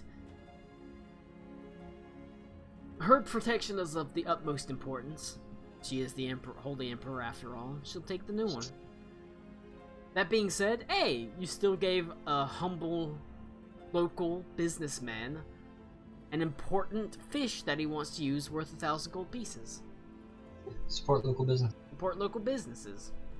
Even when you're out of town. Uses that eel to attack the town. The crazy hedge wizard Gordon has an icicle eel. He can use it to do whatever. Kill everyone. But if I could, I would also like to, if she would be okay with it, to get a visual of the crest of, I guess, Magdin. I don't know, the crest of her family on the inside of the breastplate. Are you looking for the crest of the Holy Emperor? Yeah, her personal crest. They don't have a personal crest. They have a crest of the Holy Emperor. Then I will do that one, the crest of her seat, but on the interior of the breastplate, so it's out of view. That's fine. The crest of the Holy Emperor itself is basically a circular crown is the. I always feel bad talking about it. It's like, I get it, it's like messianic symbols, but it is the crown of nails, essentially, that was created, essentially. Okay. I always thought it being a messianic symbol was one, part of the point, and two, kind of awesome. Hey, Connor. But yeah, it is the crown of iron nails. I know I'm not there, but if she's forging her own path, wouldn't it be cooler if you helped her come up with her own, like, seal? That's a good point. That, like, meant something to her? Wink, wink, metagame. No, because that's kind of what I was going for anyway. So I will listen to Tommy, the metagaming pigeon, and I will not do the crest on the interior, but I will talk to her about it. I suppose. Switch to Henley. Get Henley's shit out of the way because he's been gone. Henley, you find yourself really close to home. You've basically come down on the Skyweaver in the town of Verlasan, which is even though it's in the middle of the Chillwater Lake, it's definitely basically the largest city in the region of the Coldwood. It's one you definitely would have heard about. Many of the sort of fishing villages and a lot of the smaller towns and villages in the mountains that largely focus on mining and gathering ore send all of their basically goods to Verlasan, which is it's all bundled up and it's sold to Veskermund, which eventually is distributed throughout the world, essentially. It is so essentially it's like the capital, the biggest city of this entire region. Vishstadt being a pretty close second, although it largely subsists on fishing. Obviously your particular people are more of a clan, essentially, that lives in the woods. Because even though, obviously, I don't have a lot of, like, trees all over Vish of the Coldwood here, it is almost in its entirety forest. It's heavily forested. And so, having, recently arrived in what is essentially your home region, You know, I mean, you're not exactly home, but this is the closest to home you've probably been in a long time. There's something about the air, this faint smell of the very faint smell of pine and fish that sort of resonates with you. That sounds gross. It sounds gross, but like I said, you would have known fishing villages. You would have known these great pine forests and things like that. You would have known the smell of freshly, of like salted meats and things like that. Things that would preserve meats. It is surprisingly familiar to you. And you're returning here much changed from what you were. When you left this place, you had only recently slain the great beast Steinhertz. You're now returning sort of adorned in the trophies of your kills. You have all, like I said, you've got the tail. You're now this barbarian that's able to produce a tail, and you've got these great horns that can rise up over your head if you want to become the Way of the Horn, and you've got this sort of rebreather that can rise up over your face. You're entirely changed. You are basically everything that your clan could have hoped for in a champion after having won basically its superiority almost 10 years ago. Well, I imagine I still feel very disenfranchised by this place because I was kicked out. But I suppose the air would be nice to feel. I mean, it feels familiar. There's always something nice about being in familiar locales. That being said, Reed has stumbled his way into a gathering. Verlasan is, even though it is a fairly sizable city, cosmopolitan in and of itself, it is still, at the very least, beholden to the locals that live in this region, and the locals that live in this region, they are all, at the very least, familiar with the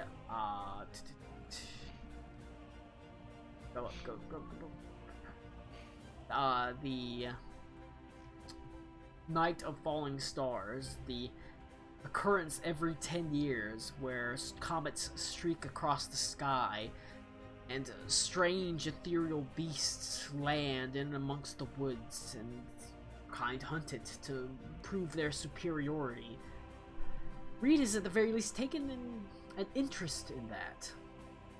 Oh my god. As he, you can see there are several people that are assembled around a faint shrine of the Lord of the Wild Hunt, Uller, the Lord of the Wilds, essentially. Person that's put this blessing / curse upon you, the one that compels you to hunt.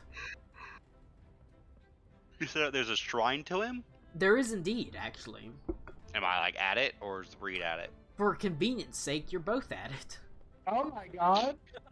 Yay! I love convenience. It's my favorite thing. For convenience, you know, you do feel strangely drawn to it. And yet, whenever you see the shrine to Uller, you don't feel reverence. You actually feel almost competitiveness. Are they praying to this man? All the people except Henley. Okay, I say I wasn't described the scene, so I wouldn't know. I thought he was asking me. Like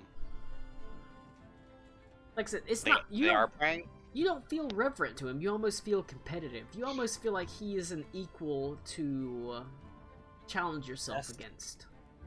Did I feel like that before I left, though? No, it was reverent before you left. Now it is almost looking on an equal to better. Oh, okay, that makes sense.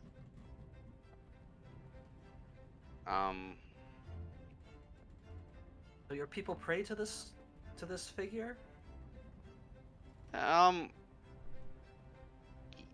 Yeah, because you need harvests and hunts to be bountiful, or else you don't you don't get anywhere when you live off the land. If you owe it all to him to provide you with it. Also for leadership, because it's whoever is proven most worthy by him is who leads us. It's true. Henley's family has been the leader for the last decade. No, we're not. Well, not, but he's been high up there.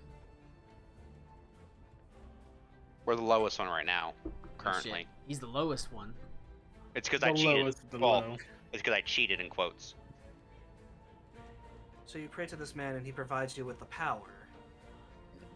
My power? No. I don't know why I have the power. I assume. I've never seen someone like me before. I'm the only one I know like me. Everyone in my village has just been a normal hunter. I mean, there are varying degrees of skill, and I suppose you could say that is from religious fervor. Although I don't know if I want to call it a religion. It's more like a way of life. It's part of your everyday. It's not something you go out of your way to do. I suppose like you being a monk, it's you don't. I suppose you practice it, but you don't practice it like Ito would pray to his god. It's a state of being, not something that you must work at every day. Yeah, it's a path. It's not a. We are both stumbling on the word. Yeah. I've never had to think about how to describe the way I lived and how I worshipped. So I don't. It's hard to put into words, but it's just. It's the difference between a practicing Catholic and a Mormon. Well, I was saying that in character, Connor. No, I know. Oh, okay. I wonder if this is the next path. You don't know about ye olde Mormons in this universe? I don't. Salticus, Lacicus, Sidicus. I heard that they saw Pelor in a hat and he's in, But yeah. I wonder if this is similar to the power I'm looking for. Well, what power are you looking for?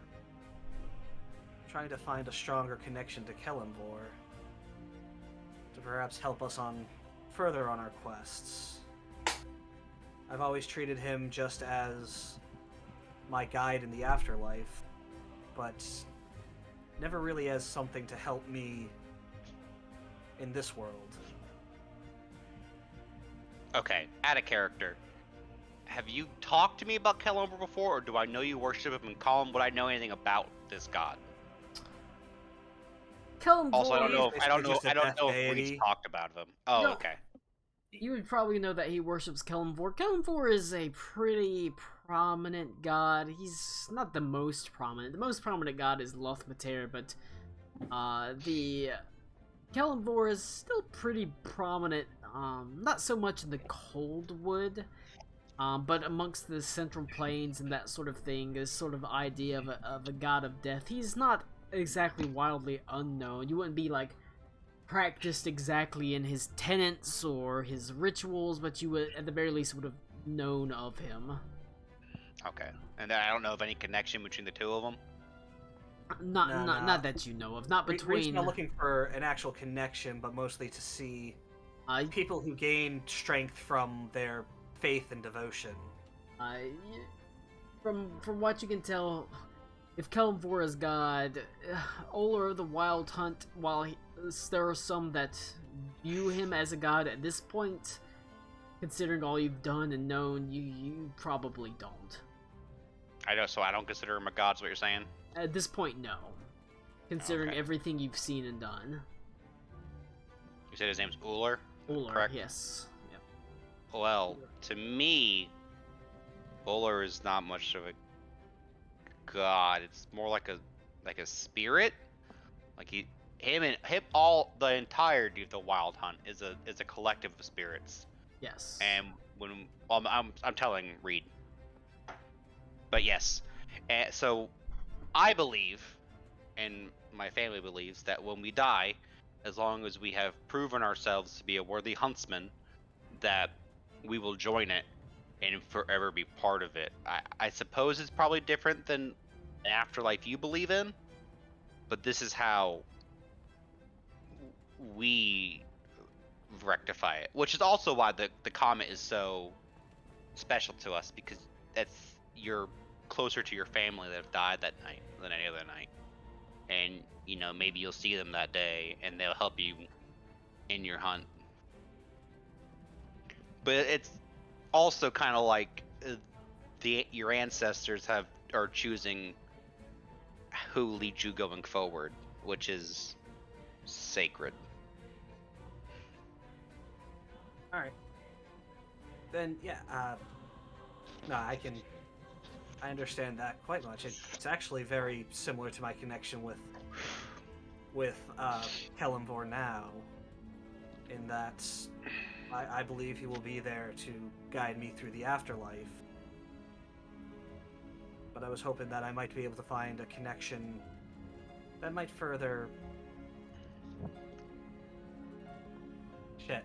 And I lost it. Do you want to try? Get it back? A connection that might further aid us in the here and now, as opposed to when I die.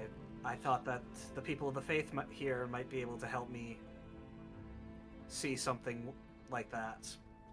Well, I can summon one of the spirits that is connected to him, and you can try to commune with it, or meditate with it, or see if you can glean anything from it if you'd like. I was hoping for someone in the material plane that is able to gain power from his favor. I mean, I do. I think. I can't imagine anywhere else I get it from. I mean, I get it from the hunt itself. I believe that the night I died, he's the one who brought me back. Even if you go to my village, you're not going to find anyone that's probably closer. I don't know about here either.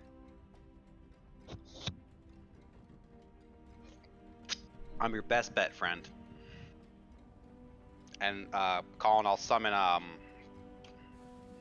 the boar at this point and have it walk over to Reed. The form of Steinhurt's forms, basically your cloak pulling itself from your body, wrapping itself into a boar-like form. It has faint ethereal wisps. It almost has an intangible quality, just faintly, as it walks over to you, Reed. Its massive tusks.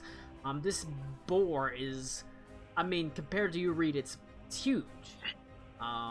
It is, but it doesn't show particularly aggressive. It actually walks up to you. It's not like affectionate or anything like that. It's stalwart and steady as it stands before you. A token, a trophy of Henley, as you know, along with everything that he's done.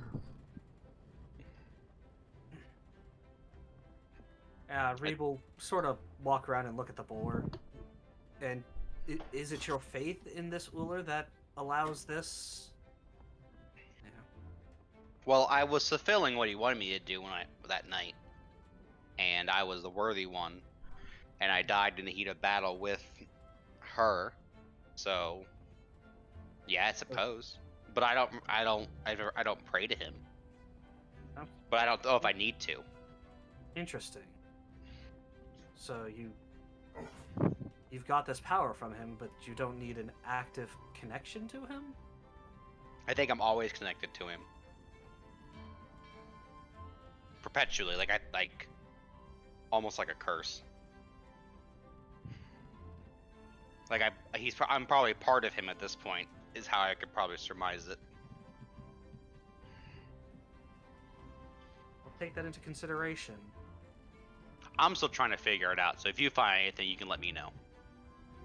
I will. The exact nature of the wild hunt is mysterious. You learned from Katia Gillespie, which was a side story that Henley went on the Memorial Melee, that she views she was also a successor of the wild hunt. She views it as a curse, its own thing. Even though it grants its strength, there's this never-ending need to hunt, and there's always these visions of stronger and stronger monsters. It's not constant, but they'll just appear and you'll be driven and things like that.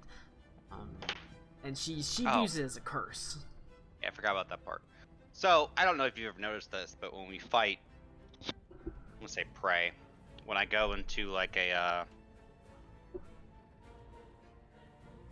more fervent manner, when I'm trying to like really kill it, there's a compulsion and a voice in my head, which I assume would be my god or spirit, however you want to think of it. So like, I assume that's the connection, and by me fulfilling that, or just when I go out and get his food, that I am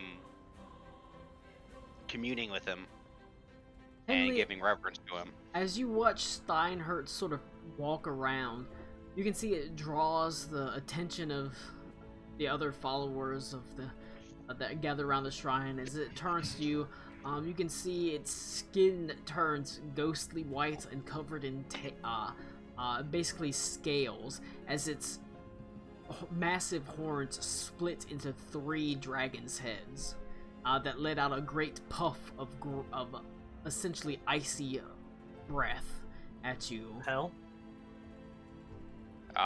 That's new. As you feel that faint compulsion in you once again, the call to hunt.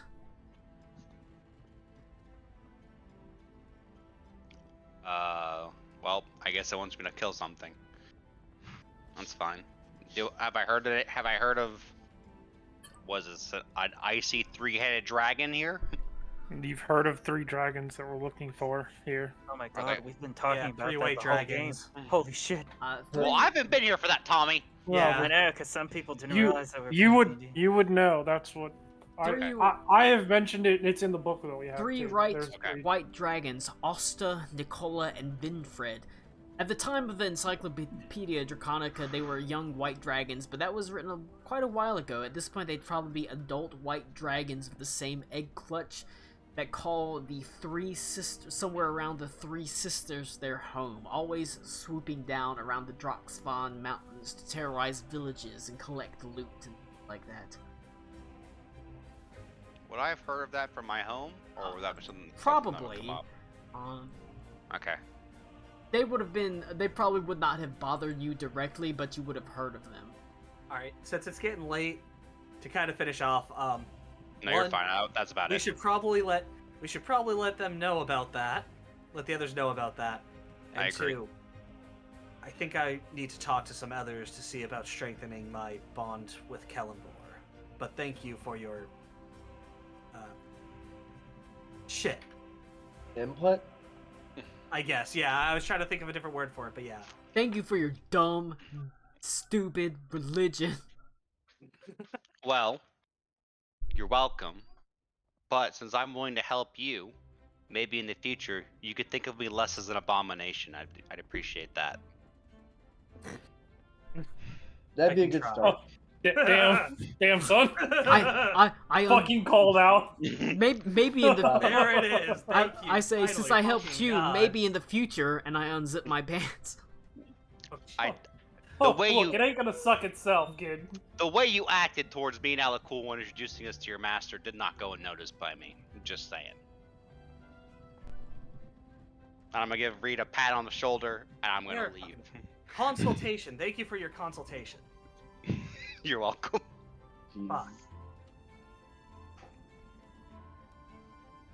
All right.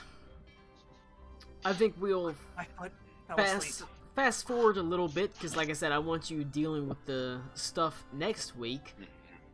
The time you spend in town is a nice time to rest. It's not like there's always, even when you're not busy fighting or doing anything, there's something about just being on an airship that's never quite restful, you know? It's always a little bit bumpy, a little bit jarring.